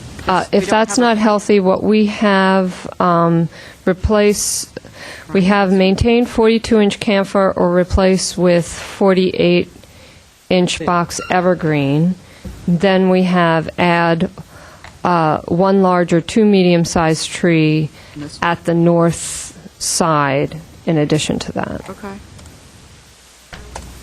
That's going to be too close to the foundation, That's so I pretty don't think close. it's going to really survive. So I Yeah. think we're better off just. Well, but this is just porch. But we're just saying if it doesn't survive, then they can replace that with. We're giving them an alternate. But are we giving them an alternate tree, or are we just saying forget it, just get rid of the tree? No. You want to put a tree here? I thought you said. They can replace it if that comes down. They can replace it with a 48-inch tree. Okay. Evergreen. Okay. Yeah, so the 42-inch diameter camper, if it's, has to come down, we're saying put a 48-inch tree there. Right. Yeah, okay. We have a clarification that the architect would like to make regarding the existing wall that needs to be repaired and the trees that are along the north property line. Okay. Would you mind opening up the hearing just for a second then, please? Just a point of clarification, the reason why the wall on the north property line is falling apart, the retaining wall, is because the 42-inch diameter tree is so wide that it's pushed the wall and deformed it. So either the wall has to come down, or, I mean, I don't know how to repair the wall with the tree being there, because the trunk is literally in the wall. Well, we're giving you, if it comes down, you can replace it with a 40. And I think this would be fairly easy to, you can even like shift it over, the new tree could be shifted over and build a little wall with the new around tree, it. yes. So, yeah, we can go with a smaller diameter tree install. We can go with 36-inch smaller. So we can go with a smaller tree when they plant the new one. Okay. And then they could put it in that general area. Okay, and then we had a condition on the finish. Yep. We also heard that the texture of the exterior wall shall be steel trowel finish and not the sand finish that was proposed. And there was a comment, I believe, and I'm not sure whether this should be a condition, is that the side light should be wider, possibly 18 inches. Consideration, okay. So I believe that's all. And I think because the plans that we have show a block wall instead of a wood fence, we recommend maintaining the condition that was included. I'll move to approve the project with conditions. I wish we had made all these recommendations at the first meeting, but if it's going to satisfy everybody, I'll second it. All right, there was a motion by Mr. Malakian and a second by Mr. Korogin to approve the project with conditions. Roll call. Mr. Korogin? Yes. Mr. Malakian? Yes. Chair Pro Tem Sakai? Yes. Motion passes to approve the project. Thank you. I'm going to hold on to this because I need to use that for another project. No. For the next one down. For the next one? Okay, so now we're going on to 2 PDR 1207234A at 4712 New York Avenue. Are you taking And I assume- Dennis's? No? I will be making the Joe? presentation. Ms. And White. I wanted to recognize Dennis Joe, who did a really terrific job on the project on Louise, and he also did a great job on New York. And for all the time that he was with the planning department, he did an excellent job. He has taken another opportunity with the IS department. We're glad he's still in the city family because he is quite terrific. So we hope he's watching tonight. I always do. That said, this is another project that Mr. Joe worked on, so I'll do a brief presentation, but it won't do him justice, I'm sure. This is a 500-square-foot second-story addition to an existing single-story residence located in the R1 zone on 4712 New York Avenue. The subject lot is irregular, approximately 5,900 feet, located on the southeast corner of New York and Alabama streets. And the existing portions of the house along Alabama will remain unchanged, with the existing street front setback approximately 29 feet. The addition will be above the garage. The topography of the lot has a gentle downward slope that declines from north to south, and the existing attached garage is located at the southern portion and is constructed at a lower grade of the house, which makes it advantageous to put the addition in that spot. And then the configuration will still result in a stepped appearance as viewed from New York Avenue. And so the staff has analyzed the massing of the house. and we think it's appropriate. There are a couple of details that we wanted to call your attention to. We believe the window surrounds at the addition should match the existing surrounds. Wood sills and flat wood casings would correspond with the existing windows surrounds. And we also believe that the addition should extend 1 or 2 feet closer to New York Avenue to create a break in the plane and provide articulation along the west elevations. And we've included those as conditions for your review. That concludes my presentation. I have so you're recommending that the new portion be pushed forward? Right. Okay. Oh, and I did also want to call your attention to a written communication that we have received from George Coe. And we've provided that to you on the dais. Yes.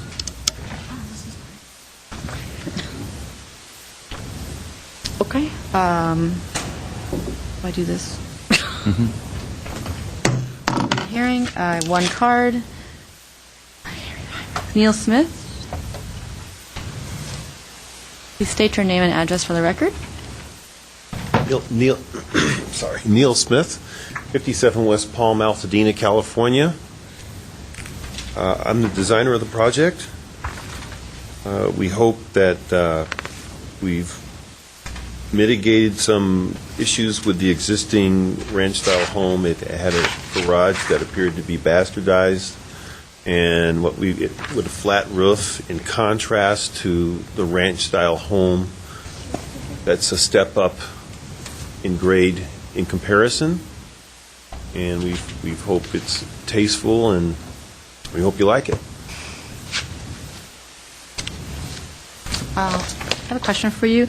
On the back elevation, you have a small window that's very high. Where is your phone? This one right here. Can you just speak to why that is? It's a bathroom. Bathroom? So your floor level is here?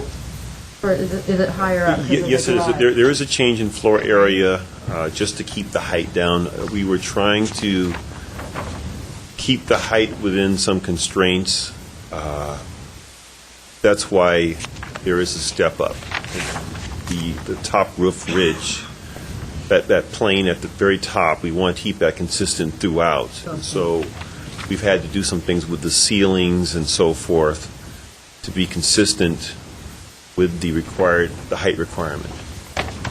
Another question I have is you're showing that these are operable windows and the existing windows on site are fixed. You're maintaining to keep these.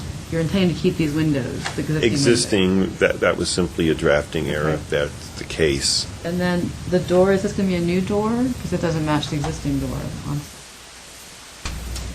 Same question goes. We will probably end up keeping the existing door. Yes. Same question goes for the patio and the house. This is showing siding all the way through, but you're proposing to keep the stucco? I think those were actually updated.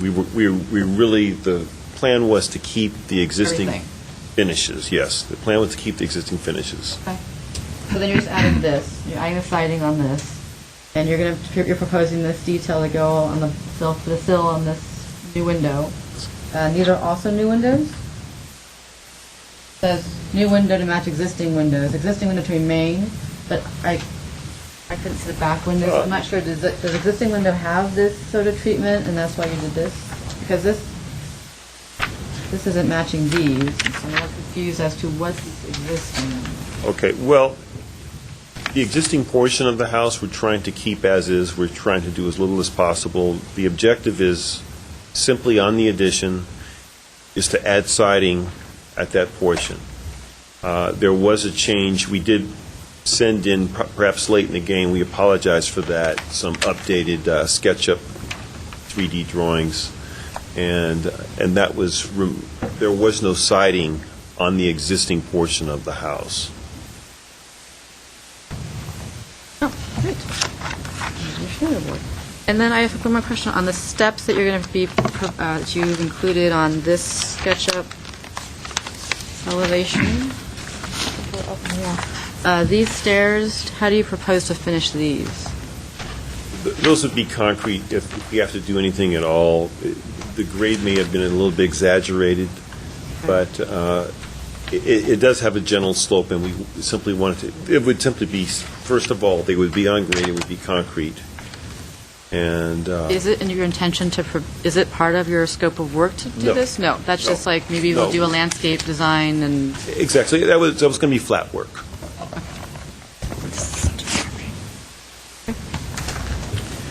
Any more questions for the... No, I can talk about I have some. Any questions? This letter comes from a next door, or the next door neighbor, and among several other concerns, he has three that I can see some validity, having visited the site. One is less privacy due to the existing height of the fence. I guess what he means to say, from the second story windows, you can see through or into, I'm guessing, either their bedroom or dining room or whatever. So privacy issue is there. How do you think, or how are you planning on addressing this? Unfortunately, this is the first I've heard of that issue, and I'm sure that as neighbors go, since I'm sure he would respect his privacy, and I'm sure they can mitigate that with some form of planting. It's what I see the biggest thing. I don't think my client's going to sit there and look out the window at his neighbor. However, if you recommend, or if you want to require some form of planting or foliage, we can certainly address that. We have plenty of side yard there to do that.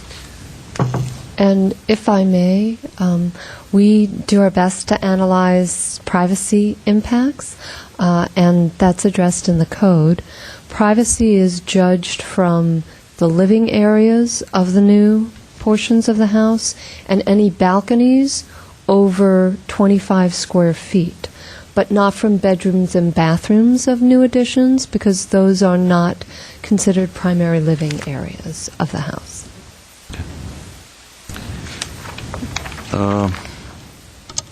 Another point here, I don't know how valid this can be, but however, it is a concern this person is raising. I wish he was here today, but apparently he couldn't.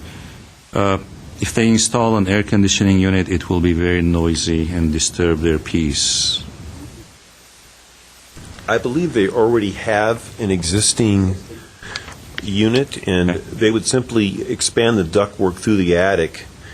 The unit, I believe, is at the north side, far away from the neighbor, and there would be no additional mechanical equipment to bring on additional noise.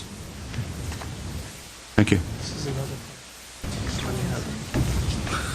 Wait. Any more questions? No. Okay, thank you very much. So I have no more speaker cards. Sorry. You were busy. Just Did you one have a quick. reopen it. And so I understand that the intent is to create a craftsman style. What is the proposed undersiding of this overhang that you're proposing? No, he's proposing to keep it. No, I understand, but there's an overhang that he's proposing. Oh, forgot. The proposed addition. I mean, what is the underside of that? How do you propose? More than likely, that will probably be a bead board, Beadboard. sort of consistent with what the architectural style would be. Okay, all right, that's all. Thank you. Okay, now I'll close the public hearing. Sorry. Okay, That's so I got, I'll go through and I'll have a couple of suggestions and we can go from there. I'll be very fast. I like the addition. It's a modest addition. As far as pulling the front facade forward towards New York, I agree. I think it's a better transition and connection detail point between the siding and the stucco. So I think it'll have a nice nicer transition there.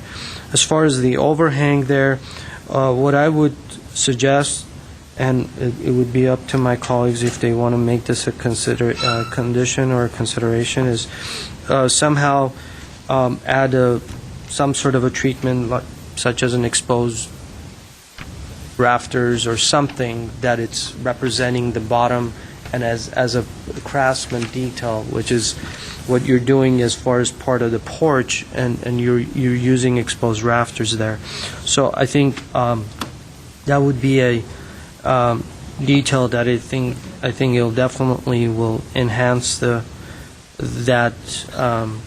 again, the siding and the stucco transition. As far as the colors, I generally don't like to comment on the colors, but the sample that I got and the rendering that I have, I like the contrast between the renderings that I see between the siding and the stucco versus what the color board is showing. It's very close to me, I think, on that end. It's lighter in the siding. So I think I like to go with what we see on the SketchUp rendering. I really don't see the highlighted darker color samples on the board again, but You mean like for the garage yeah, the door? trims and the garage doors and stuff. So I don't really see that. So I'm assuming that the SketchUp model was the intent, and this was a mistake, I guess. They're I not, don't know. well, it sounds like they're not doing anything with the garage or the front of the house. So even though we're looking at a craftsman-style SketchUp model, the house has sort of spindle pickets for the fence, for the rail, and it has a door that has more of a Victorian look, and then this has got more of that sunburst, and I it's completely white. understand, but what they're proposing right now, I'm going to approve this. But they're only, That's what I'm approving. heading on this. Well, I'm approving this SketchUp model. So you're saying change the garage door, I'm approving change the this. the porch. I'm just I'm not saying, if they're not changing the door, that's fine, but that's what I'm approving, and that's what they've submitted. So if staff is going to go out there and they're going to look at this, all their elevations, everything is drawn as the SketchUp or whatever it is, or the elevations. right. So Right. So we're I'm not here to figure out which is which, but I'm just saying I'm approving your handout. So the handout is different than what's there. So it is what it is. And then a quick suggestion in regards to, or for your concern about the window in the rear, that why is it off center? They can simply switch the bathroom and the sink, which I don't like to get into the inside. But that what they do is if they switch that, the window can go center with the ridge line, and it'll look a lot, proportioned. The door can move over. They have a lot more wall space. I don't think they've done a interior plan of. there's no interior. Yeah, right? it's right here. Oh. So if they switch the toilet and then so they can move the window over, so it'll be centered with the.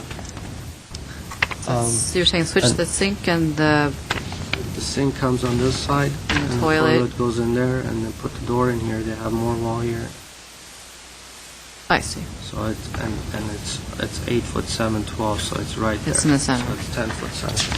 So I don't know if you can see this, but we're proposing that the door, the interior door switches over. I don't want to get into interior, but I'm The saying window is that could be if we get centered. to move the window to the ridge line, there is a way for them to solve the problem. So if that's what you want, I don't care. I don't mind it I because think it's in the a back. Consideration. It's more of Yeah, it's just, it trying to looks solve weird. your question It's rather not- than telling them what to do. It's nothing like, Other than that, I'm fine. wait. One quick acknowledgement of Mr. George Koo's letter. I just want to acknowledge there's 5 items. Number 1 doesn't make sense. The structure is going to be on the north side. There's not going to be any sun casting shadow on the north side. The privacy is 15 feet away, so if we need to put foliage there, that's fine, but, it's up to you. The owners can Yeah, figure that out. it's between the neighbors. For me, it doesn't make any difference. As far as the fire hazard, I have no idea what they mean by that. And as far as the air conditioning unit, they can't put it on the roof, and they're going to put it on the side, and it's going to be covered with some sort of a fencing around. So, and as far as getting the power lines to the telephone lines, again, that's something we can't really control. So, there, I Thank you. acknowledge it. Thank you for doing that. Did you want to? Okay. Yeah, I actually had a hard time understanding the project. I took a look at the site just so I could understand what was existing and what was being proposed, and that's why I had all the questions for you as to existing windows. And I mean, the SketchUp model is great and all, but it does get you in that situation where we're approving this because you're presenting this. So unfortunately, this is a craftsman-style looking project. If you're only proposing to add the aspect over the garage, then the rest of it should have matched the existing house or been very clearly labeled that it was existing and not to be changed. So I think my colleague is saying that he likes all this stuff. It's not what you have existing. In that case, we will be making the motion to... The problem is that we've given a very impressive rendering, and once you get into the actual what it's being proposed versus what it's being what the intent is, I feel that I'm being misled with the drawings and what they want to keep and what they don't want to keep. I mean, and it's in the drawing set too. It's not just the SketchUp model. We have elevations that show the garage door looking as and the windows and the door and the pickets. It looks exactly like the SketchUp model. So it's not like it's just an anomaly in which one is which. Exactly. You can say, well, the this SketchUp is very consistent with the drawings and what we would expect is the final result to look like what the drawing and the SketchUp is. Luckily, I think that you could achieve what's in these drawings without much costly repairs or changes to the house. Assuming they thought about it. The garage door can be changed out to be this style garage door that's being shown in the drawings. The pickets on the fence, I keep saying fence, I mean the railing could be changed out to create this more craftsman style.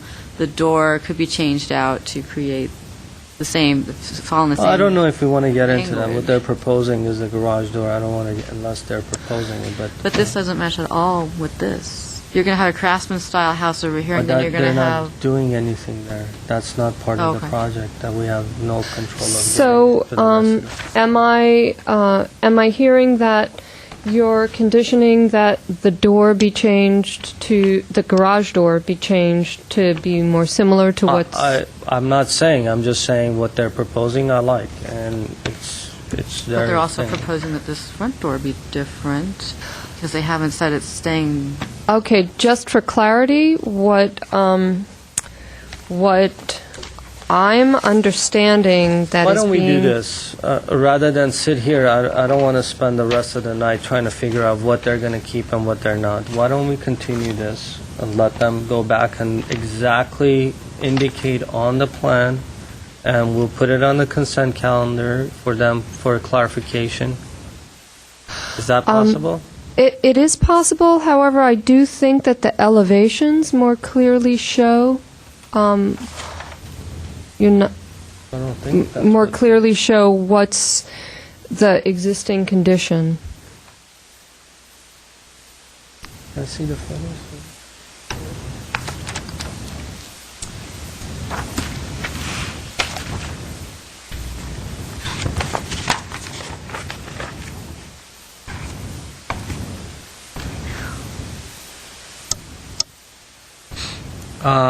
It doesn't. How do you go with this? Okay, in that case, Take a street view of Google, if you don't mind.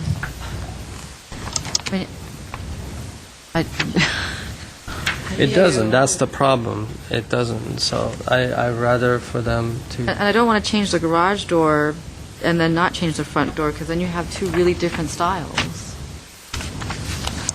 You got a different style of front door. You got wood siding on the left side of the entry door. That is not Okay, shown. So I'm I think saying that that the makes elevation that they have, if that's what they're going with, then I'm gonna okay with that. If they want to make sure they want to keep what they have there without making any changes, they better go and make a change or correct their drawings and come back.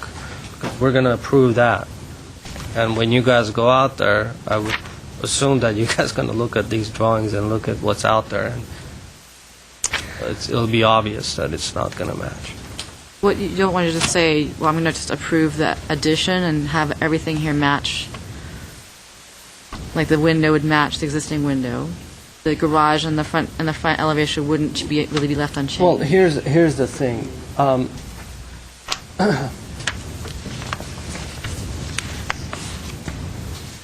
Technically, we cannot go beyond what's the scope of what is being proposed. We can't really go around the house, and I've been told many times, many years as an experience. But Okay, so this is a new garage door. what they're showing on their drawings as an existing to remain is different than what's out there. Right. So, what I would assume, if I'm a planner taking this set of plans going out there, they're going to make the changes to the house to make it look like this. Even though it says existing. Unless they correct their existing to remain drawings to match what's there, including the siding that is around the side of the and the front door and whatever else. So you're saying have them go back and update this existing elevation. Unless we acknowledge, we say forget it. We know what it looks like. We have a photo. We know what it looks like. We say forget it. We just cross it out, or we put a note. And if we're comfortable with that, I'm okay with that. But then my problem is if they're proposing the garage door to be new to look like this doesn't match the existing front door. It matches the existing front door as it's drawn in this drawing, which is a new front door, right? Whoever drew these drawings, they knew what to do to make the Drawing look elevation and the drawing look nice and consistent.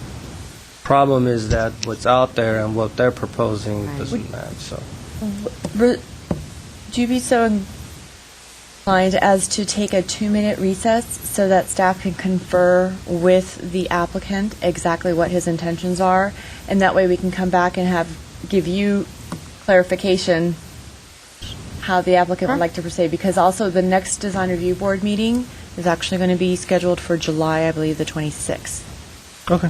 So, if you don't mind, just a 2-minute recess, and we'll report back. Thank you.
Okay, and we are back. Okay, so after conferring with the applicant has agreed with you that the rendering looks better and that they will be modifying the garage door and the porch and the entry door to match the rendering. But what we also do understand is that the materials on the existing house will remain, and the siding will only be for the addition. I think the applicant had previously stated that. So that would be a difference from the rendering, but other than that, those modifications, the porch, the colors? the door, and the garage door will be modified. That would match. Now, the colors, I think, was a condition that you'd probably like to apply on top of that so that we're clear. So what we're hearing is that you'd like the darker accent color. I don't mind the darker accent. I like the contrast between the stucco and the siding more than what they have been proposing. So if the trims that they're saying it's white, it's completely different than what they have on their SketchUp model. Which is like a wood color. Which is like a wood color, a darker color. So it's like they're giving us one thing, and then the rendering is a completely different thing. So and if it is this, then you can also call the applicant back up, but what I would suggest is... I would like to know, can you come up, please? And you don't have to reopen the hearing, just to have the applicant up, just as an aside. Great. So, Yeah, we don't want to come off as being deceitful. However, the last SketchUp drawing submitted with only siding over the garage is where the plan is. Right. And along those lines, we want to give you what we're selling you here, which is a nice-looking craftsman / ranch-style home with those details as per that SketchUp drawing. Got it. Okay. Except that in the current house, you have white trim on all your windows and doors, and you're not going to change all those out. I mean, I would assume you're not planning to change all your windows and doors out. That's what I just heard, that he's going to match this, right? Yes. Yeah, we wish to match that SketchUp drawing. Okay. That's Perfect. That one in your hand is the one we want. Okay, so the stucco will be a lighter color than the siding, and the trims will all be a dark maroon type color. Okay. Great. Thank you very much. Well, we haven't yet, but... and then, just pull that house, the top part out a little bit, and I think we're good with that. So we move to approve this, or you want to... Okay, so I'm going to just read back the conditions. The facade on the addition should be pulled forward a foot or two for a better transition. And forgive me if that's already in the conditions. Just a moment.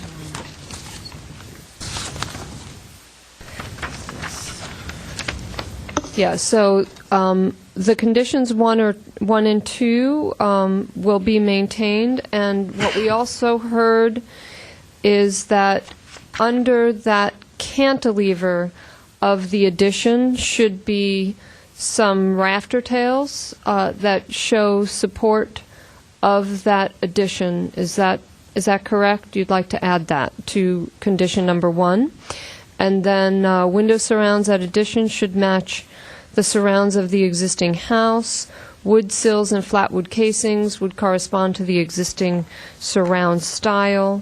We also have colors should be contrasting as shown in the most recent model. So that would be lighter stucco than siding and a dark maroon or wood for all the trim. And that the applicant has agreed that modifications as shown for the existing portions, such as the garage door, the front entry door, and the porch, will all be made to correspond to the most recent SketchUp model. Oh, and there was also a consideration on, I think it was the east elevation, a consideration to shift that window more close to the center of that ridge line. Yes. Is that everything? Great. Anyone? Make a motion? I'll move to approve with conditions. I'll second. Lost our thing. In terms of a roll call, Board Member Malikian, Yes. Board Member Karoblian, Yes. Chair Pro Tem Sakai. Yes. The motion passes unanimously, 3-0.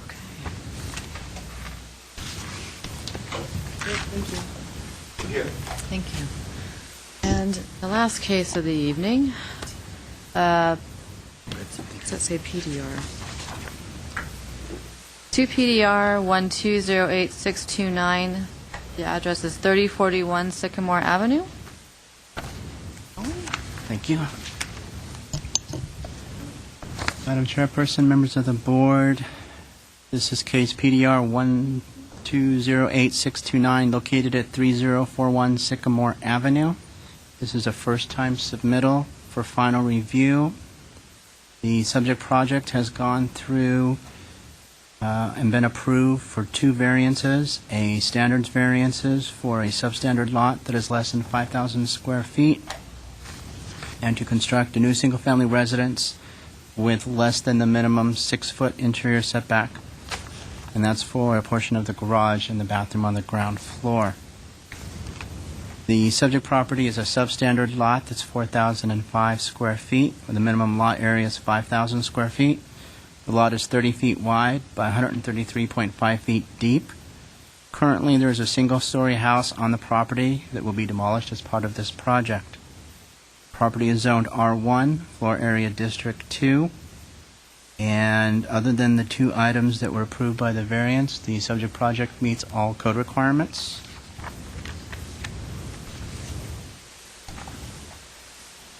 The proposal is for a new 1,602 square foot, 2-story single-family dwelling with an attached garage. The house is proposed to be located in approximately the same location as it previously was, except the garage and a portion of the house will have a 2-foot interior setback. The remainder of the house will have a 5-foot interior setback. We're basically moving the house that's there now more toward the middle of the lot.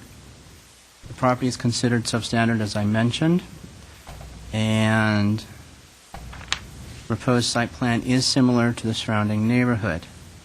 The surrounding properties vary in their lot areas. The property to the north at the rear of the subject lot is zoned R3050 and developed with multifamily dwellings, whereas those properties on Sycamore are all R1 and developed with single-family dwellings. Due to the narrow width of the lot, the applicant is showing minimal fenestration and articulation on the side elevations. This is done to help preserve the privacy of the neighbors on the east and west, as well as the privacy of the property owner. Staff believes there may be other ways to address the blank walls by creating some modulation or other architectural feature that will help improve the side elevation while preserving the neighbor's privacy. The house has a series of gable roofs, front-facing gable at the street, the side-facing gable at the remainder of the second story. At certain locations, the roofing is removed and the roof framing is replaced with a type of trellis. At the rear and at the second floor balcony, for example. The variety in the roof design provides some interest to the very simple design. The roofing for the house will be asphalt shingle and will be similar to the previous house in design and material. The applicant's proposing to use aluminum windows for both the house and the garage. Those windows that are visible from the street will be casement and fixed. The remaining windows will be casement, sliders, and fixed. Window 6 is proposed to be wood, and that would be a side light adjacent to the front door. There's a curved trellis that's proposed at the entry to be used for landscaping. Staff is recommending that this be removed due to it not fitting in with the house and because it intrudes into the interior setback. This has been added as a condition of approval. In addition, staff is concerned about not having enough cross ventilation on the sides of the first floor by the entry and the library, and staff is recommending providing additional windows to address this concern. Staff is recommending approval of the proposed project with the following conditions and considerations. First, the second floor should be shifted more toward the back to break up the massing of the house. The railing for the deck shall be made of painted wood with a color to match the material of the sample board, which I believe was handed to you. Third, remove the curved metal landscape trellis near the entry. Consider using a treatment similar to that proposed at the rear of the house. Fourth, consider adding windows to the side of the house on the first floor at the library and near the entry to improve the cross ventilation. 5, the driveway shall be decorative and should be made of a permeable surface. And 6, provide modulation on the side elevations or an architectural feature to break up the blank walls. Staff would like to note that we received basically a letter in opposition and another letter from a neighbor at the rear. Both were emailed to you. I hope that you received those. They were sent, I believe it was yesterday and the day before. The email that was received was from Mr. Rafi Gagosian, and his concerns were about maintaining the shrubs and bushes that are at the back of the property. And then a second letter was received from the neighbor to the east, Mr. Richard Greenwood, who had 8 items of concern, and the applicant will be able to address those if the board desires. Behind you, I have the plans and the colored elevation. That concludes my presentation. I'm available for any questions. Any questions for staff? We have one card. Open the public hearing. Salpi Manukian. Please come up and state your name and address for the record.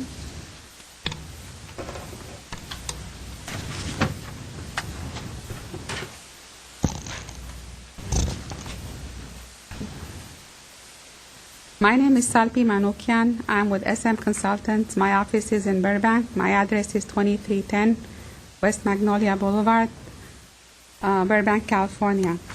I'm here with the homeowner today, Mrs. Savchenkova, and we would like to present the new 2-story residence. And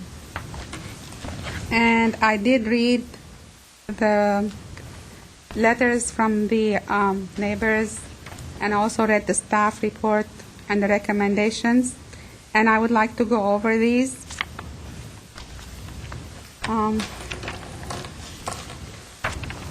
We can start with the neighbors, Mr. Rafi Gagosian's concern in regards to the landscaping. We agree with him, and we would like to keep the landscaping in the back per existing and not disturb it. And especially, I just realized the homeowner is allergic to oak trees and sycamore trees, so we are going to keep the landscaping in the back per existing. However, the front landscaping is going to be changed per the landscape designer's recommendations of having decorative paving for the driveway and permeable, and also the additional landscaping that he has proposed on the front. We are going to go with that. So that's for one neighbor. The other neighbor has a concern, has eight items that he wants us to address, and one of them it had to do with the rear portion or the grading.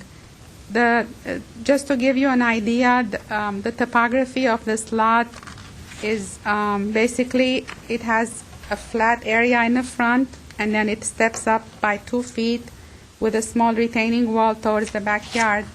And we would like to. Where does that happen? I can show you on this with a pointer. Yeah, it's right here. Right here, there is a step up. So it's flat from that point. Yeah, this is all flat here, and then it steps up over here. And that's the portion that you're going to keep the landscaping? Yes. From that point back? Yes, we are. So what happens is, if I can show you, the addition is going over the retaining wall by maybe 10 feet. And that's why we decided to have a raised foundation for the floor of the house and do like a slab on grade for the garage. And then we have the side steps that go up to the house from the side. So to understand this, you're raising the entire house 2 feet because of that little section of the retaining wall? We did not want to do grading. We did not want to do grading, and we did not want to have to step up to our backyard. Okay. That was the. But you want to step up to your house, but it's I want. okay. Yes, I want to step up to my house, but I want to step down to the backyard, rather than having a retaining wall to go up to and. All right. Just wanted to keep the natural topography of the property. The number 2 concern was the reduction of the southeast wall, the existing retaining wall on the front. That is a code issue, and we are flexible with it. Whatever the staff recommends, we are willing to go with it. It's not going to make any difference for us. As far as the third item, which is the rear balcony, the privacy issue, we are going to propose to make the balcony walls 4 feet 6 inches instead of 3 feet 6 inches. If that helps with the privacy, we are willing to do that. However, I question the privacy of the entire neighborhood in that area because of the 4 or 5 story high multifamily residence right behind Mr. Greenwood's house, which has all the balconies that looks down towards the backyards of all that neighborhood. The fourth item was the AC unit. We are going to locate the AC unit in the back of the house. The fifth item was the trellis. Can I have more time? Sure. The trellis, it was a bamboo structure initially, and we're going to, we're going to remove that for now. Which one? The bamboo structure in the front, which we wanted to add as an entry, as an accent to the entryway. We want to keep it, but it's an item that we can discuss.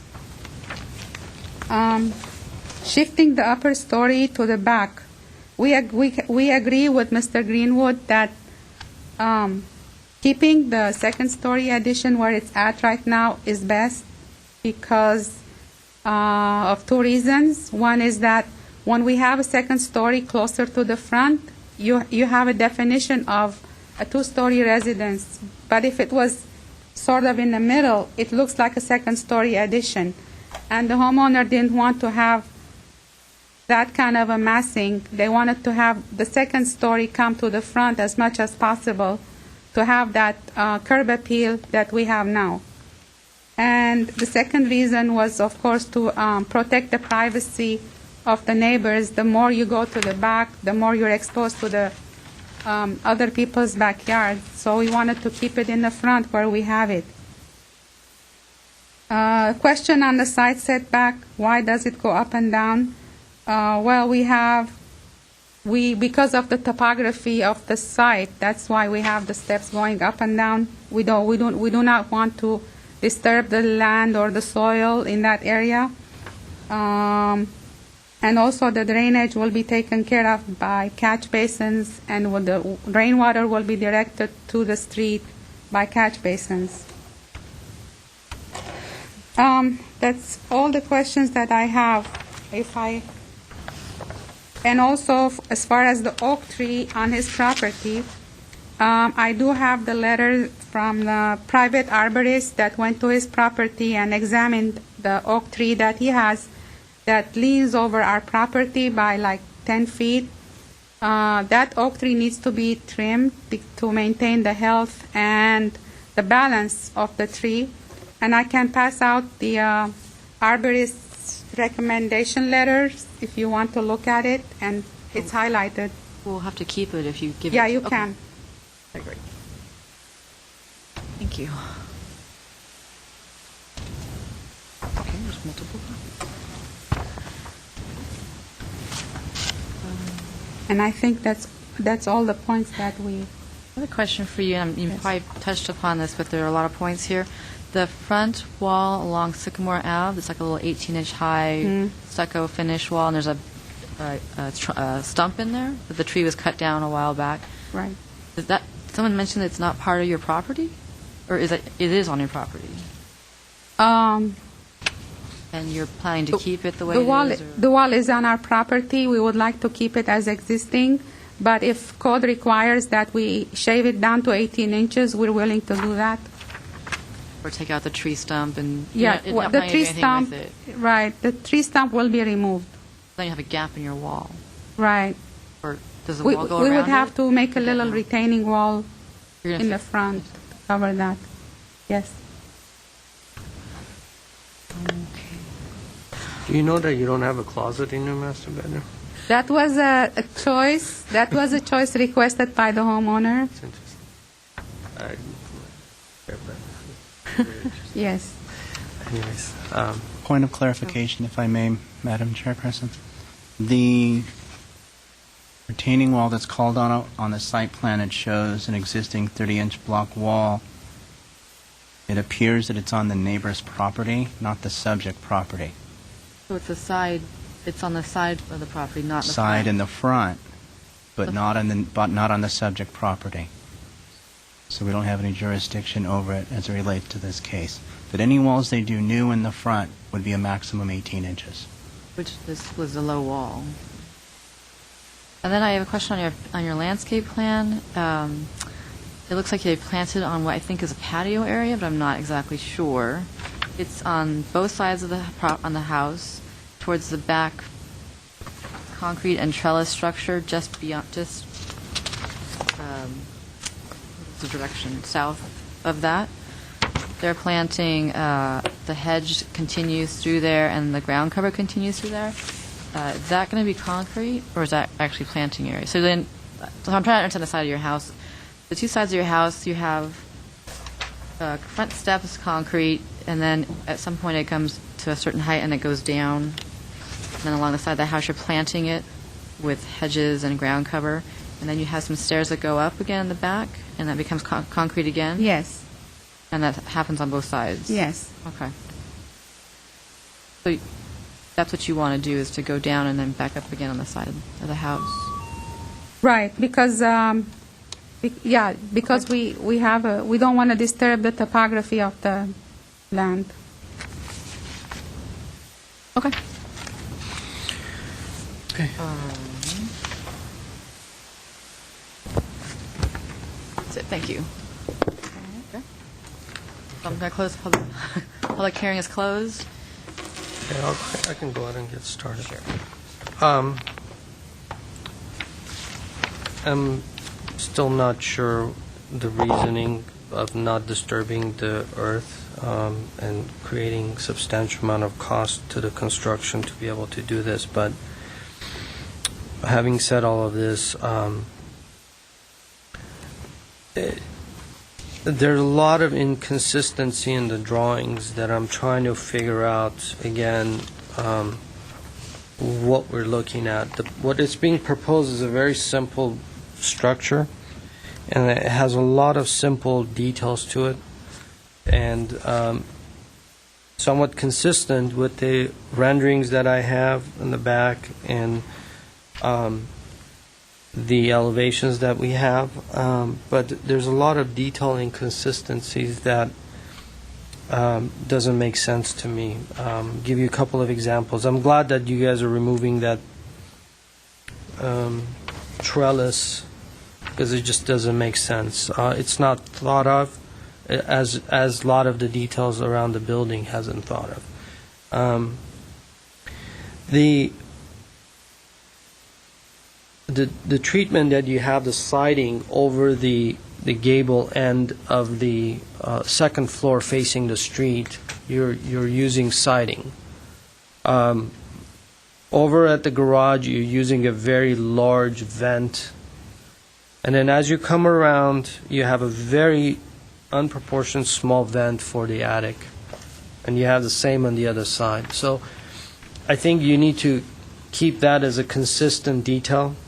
I wouldn't really get into siding because it doesn't go with the architecture. You're using aluminum windows, very simple architecture. I think keep it as simple as possible.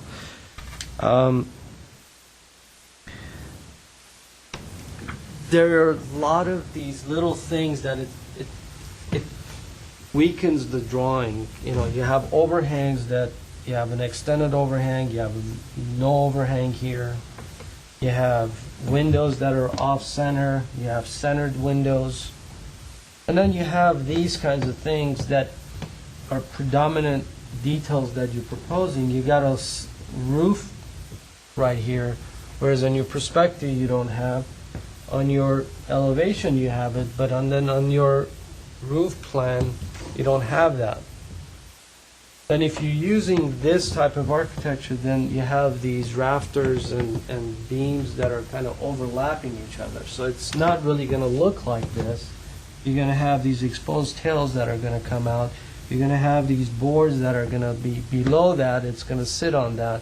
So the actual detail of the construction that it's going to happen, it's going to make this thing look like a post and beam structure rather than what it's being proposed here.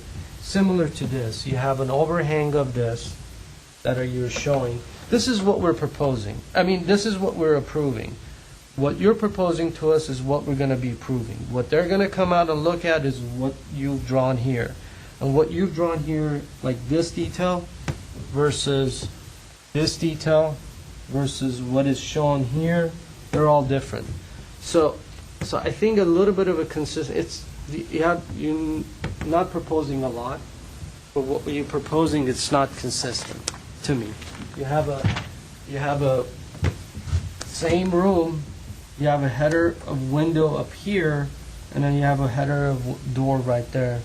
So if there's a thought behind it, we don't have that. It's such a simple thing that we should just approve it right away, but there's so many little things there that just doesn't make any sense. Like this little thing that I'm not understanding what this is. You don't have any section that you're drawn. You don't have any way of making us understand what you're raising the entire structure for you not to remove this much of a grade area. So in order for us to understand that, a section through the property would be a minimum showing us how this contour, how this grading, how this project is going to work. The only way we can understand that what you're saying is that the step is your east elevation, that it's somewhat showing you got a couple of steps going up and a couple of steps coming down. Other than that, there's nowhere that we can understand what you're proposing. I have no problem with the colors. I have no problem with the simple addition that you're doing. I tend to agree with staff as far as pushing the building back, and I understand what the owner is saying in regards to creating a two-story. And that's room to discuss. It's such a narrow lot, and this two-story addition, it's stepped back, and which you're stepping back, it's not even consistent on both sides. You have a 3-foot step back on one end, you have a 2'8" on the other end, so it's not really centered with the garage. But even that, that section that is creating the second story, it's so narrow and so tall in relation to the front of the structure. I think proportionally, I understand where staff is coming from, and I understand what you're saying is that to create the two-story. So isometric view of, like a bird's eye isometric view, it's great for mechanical drawings, but for architectural drawings, the reason that they say it's perspective is because what people would understand and see as they're standing on the street and the eye level, and then that way everybody can understand what the masses are. No one's going to be a bird and looking down upon this. So all these conditions and requirements that staff tells you and the code says we need the section, we need the perspective, we need landscaping. These are all tools for us to understand what you're proposing. Even a simple project for us to understand.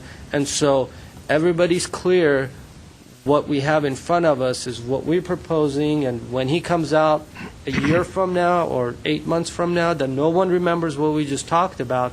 This is the only thing they're going to remember and they're going to see is that to have a consistent set of drawings so that his job is easier and your job is a lot simpler. So, there's a lot of little things. Again, it's a simple project. I think staff is capable of handling all of this, but there's a lot of these little ins and outs that it kind of brings a red flag out that how thorough they're going to be when they go through the CD phase and when they go through the construction. Are they going to be the same? They're going to take the same approach as they've done for their DRB presentation. So.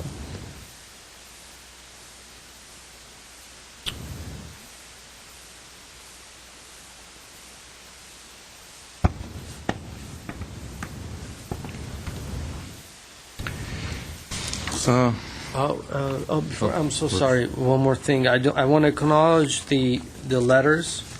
There's several well-pointed items here, but one of the biggest thing that I picked out was the privacy, and I don't really have a problem with the privacy, but it's not really clear where the windows and doors and other stuff are, especially along the side, where we were proposing to put a window there across from the library.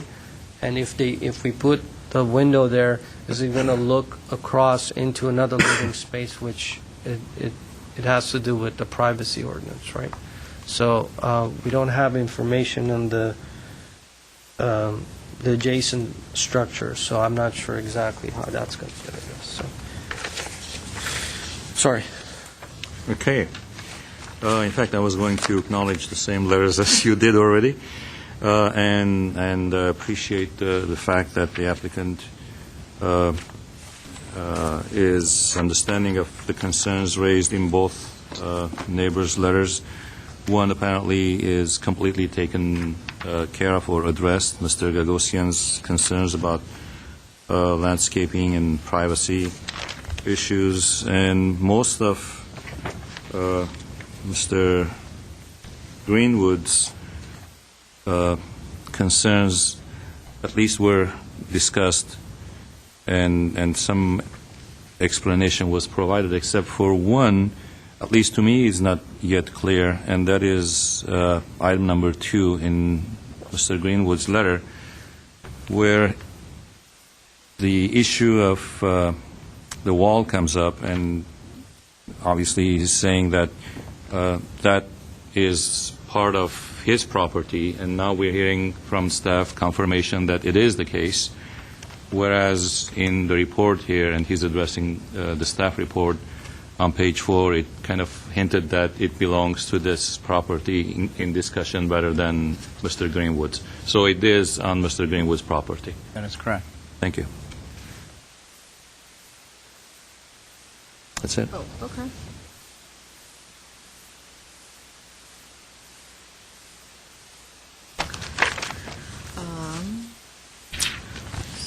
So it's always hard when the house, the lot is this narrow, and I think you've done a good job at trying to address the conditions of the narrow lot.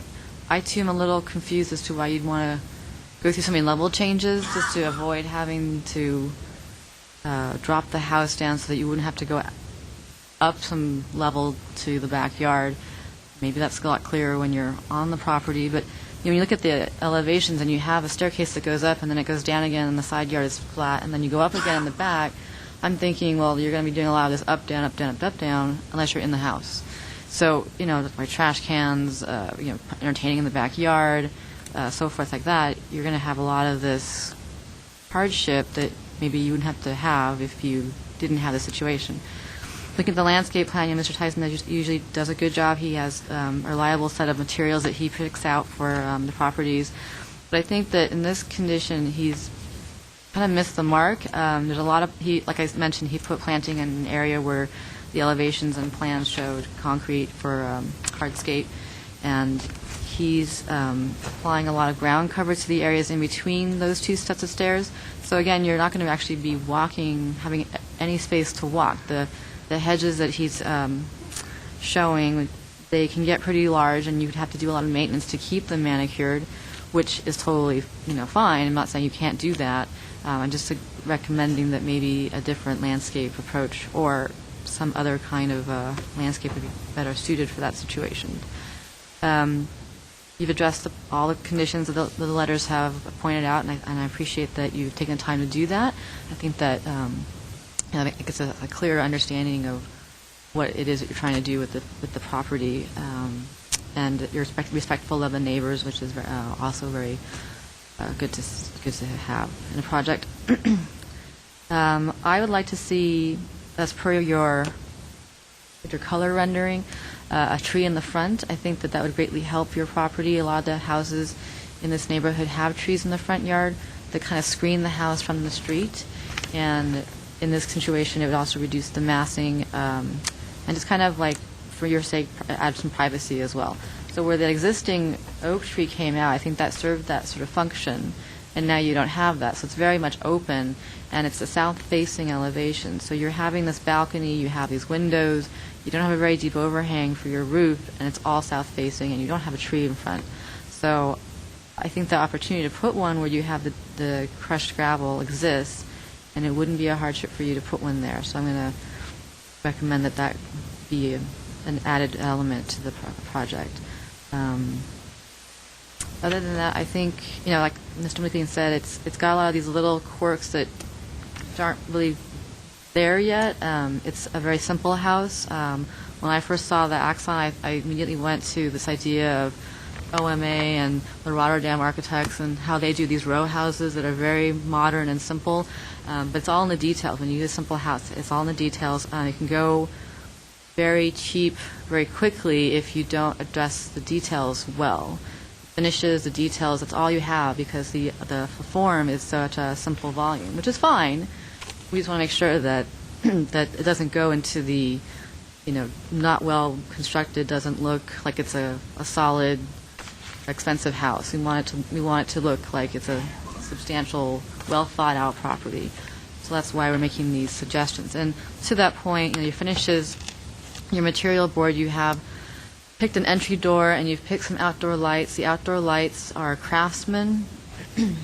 The entry door, would be traditional. And, if the house to me looks like more of a modern house or a contemporary house, you're picking elements that don't work all together. So we're having a lot of different things going on. I think that it just needs to be all more cohesive and tied together and just more well thought through as to what these elements are, what are they trying to say, what is it? You only have so many elements on the building. So it's going to be a very impactful element. What about the garage door? I didn't see anything that they propose on the garage door. I think it's just a plain door. A roll up. Is it a sectional? I don't know, but it's this color. Yeah.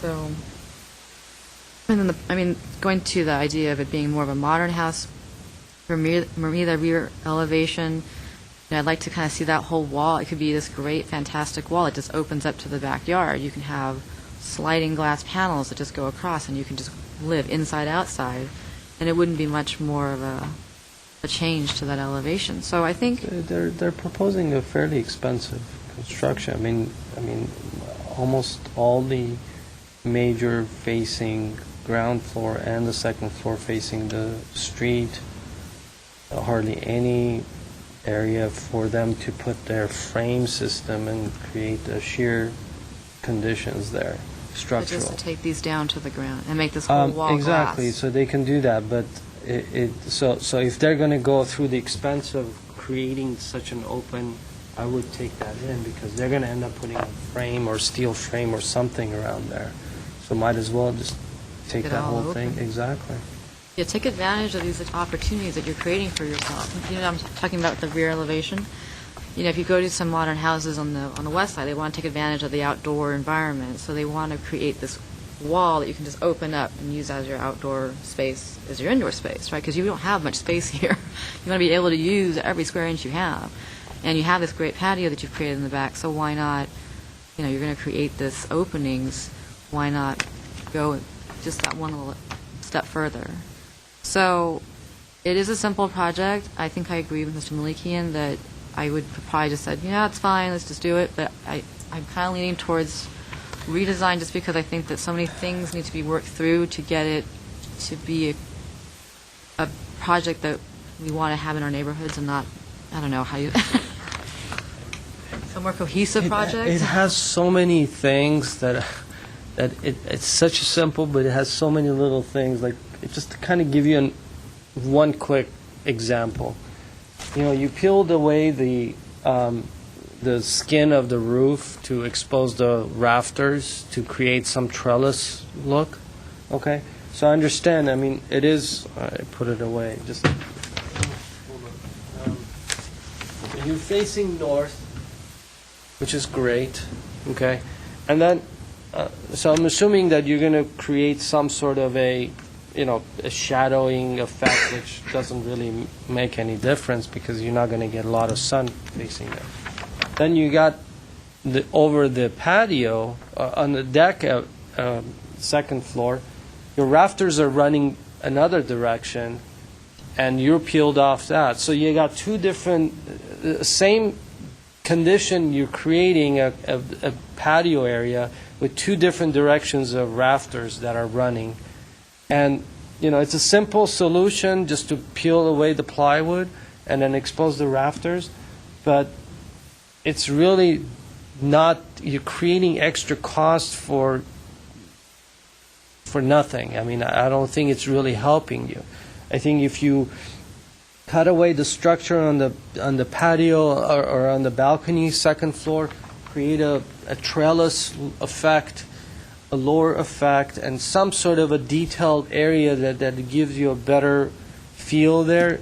Just the scale of that and the rafters that are going to be at every 16, or the way you have it, it's I think every 24 inch or wider than they're supposed to.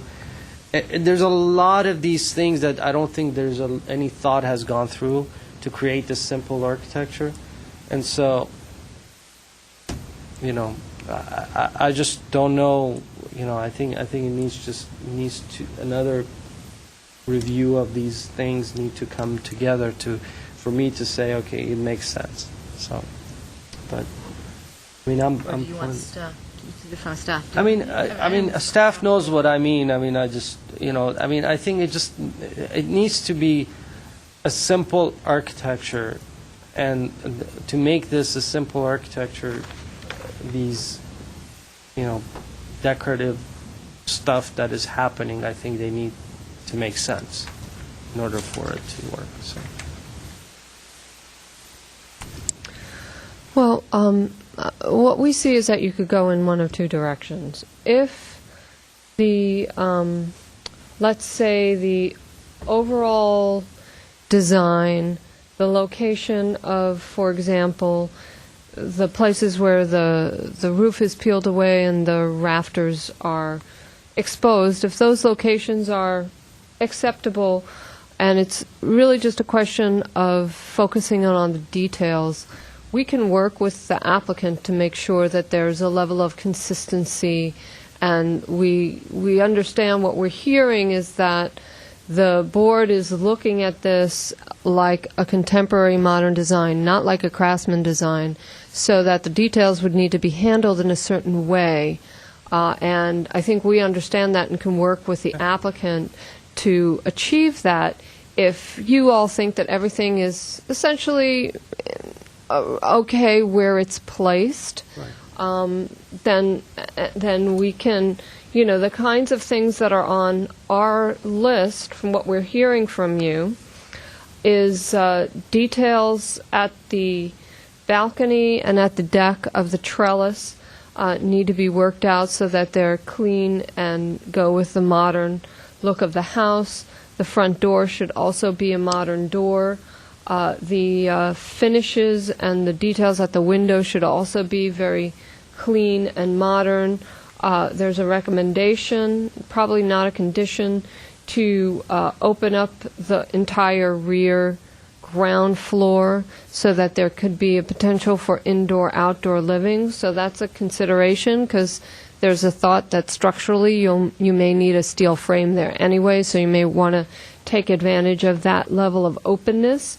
And those are primarily the things that I heard. I also heard the applicant suggest that the landscape plan, that the existing landscape in the rear will remain, and the landscaping as shown in the front will be as shown. We did get a recommendation from Chair Pro Tem Sakai to replace the oak tree to be removed with another tree. Do you have a recommendation for what kind of tree should be there? Well, the oak tree is a very large stump at the moment. It was already removed. It's already removed. So Sorry. to avoid the extra cost of having to take that out, and since it is in the wall, I mean, I don't think anyone in the neighborhood cares Right. that it looks like a stump in the wall. The wall is less than 18 inches high. Right. So I would recommend putting in a new tree within the decomposed, the new planting area to avoid the whole Right. oak tree problem. Right. What kind of tree? Yeah, that's up to.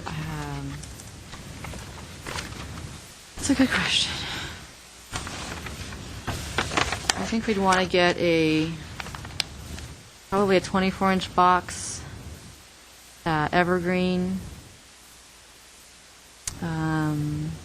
Obviously to fit the contemporary style, but I wouldn't go with the palm. I wouldn't do palm trees. I would fit the sort of foothill aspect of the neighborhood. So a leafy green tree. So an evergreen tree like a... You can also go with a conifer. You can Okay. Also, you could do a shade tree or a conifer. Okay. But not a deciduous. Not a deciduous. Okay. It could also be a fruit tree. It could be anything that's not deciduous.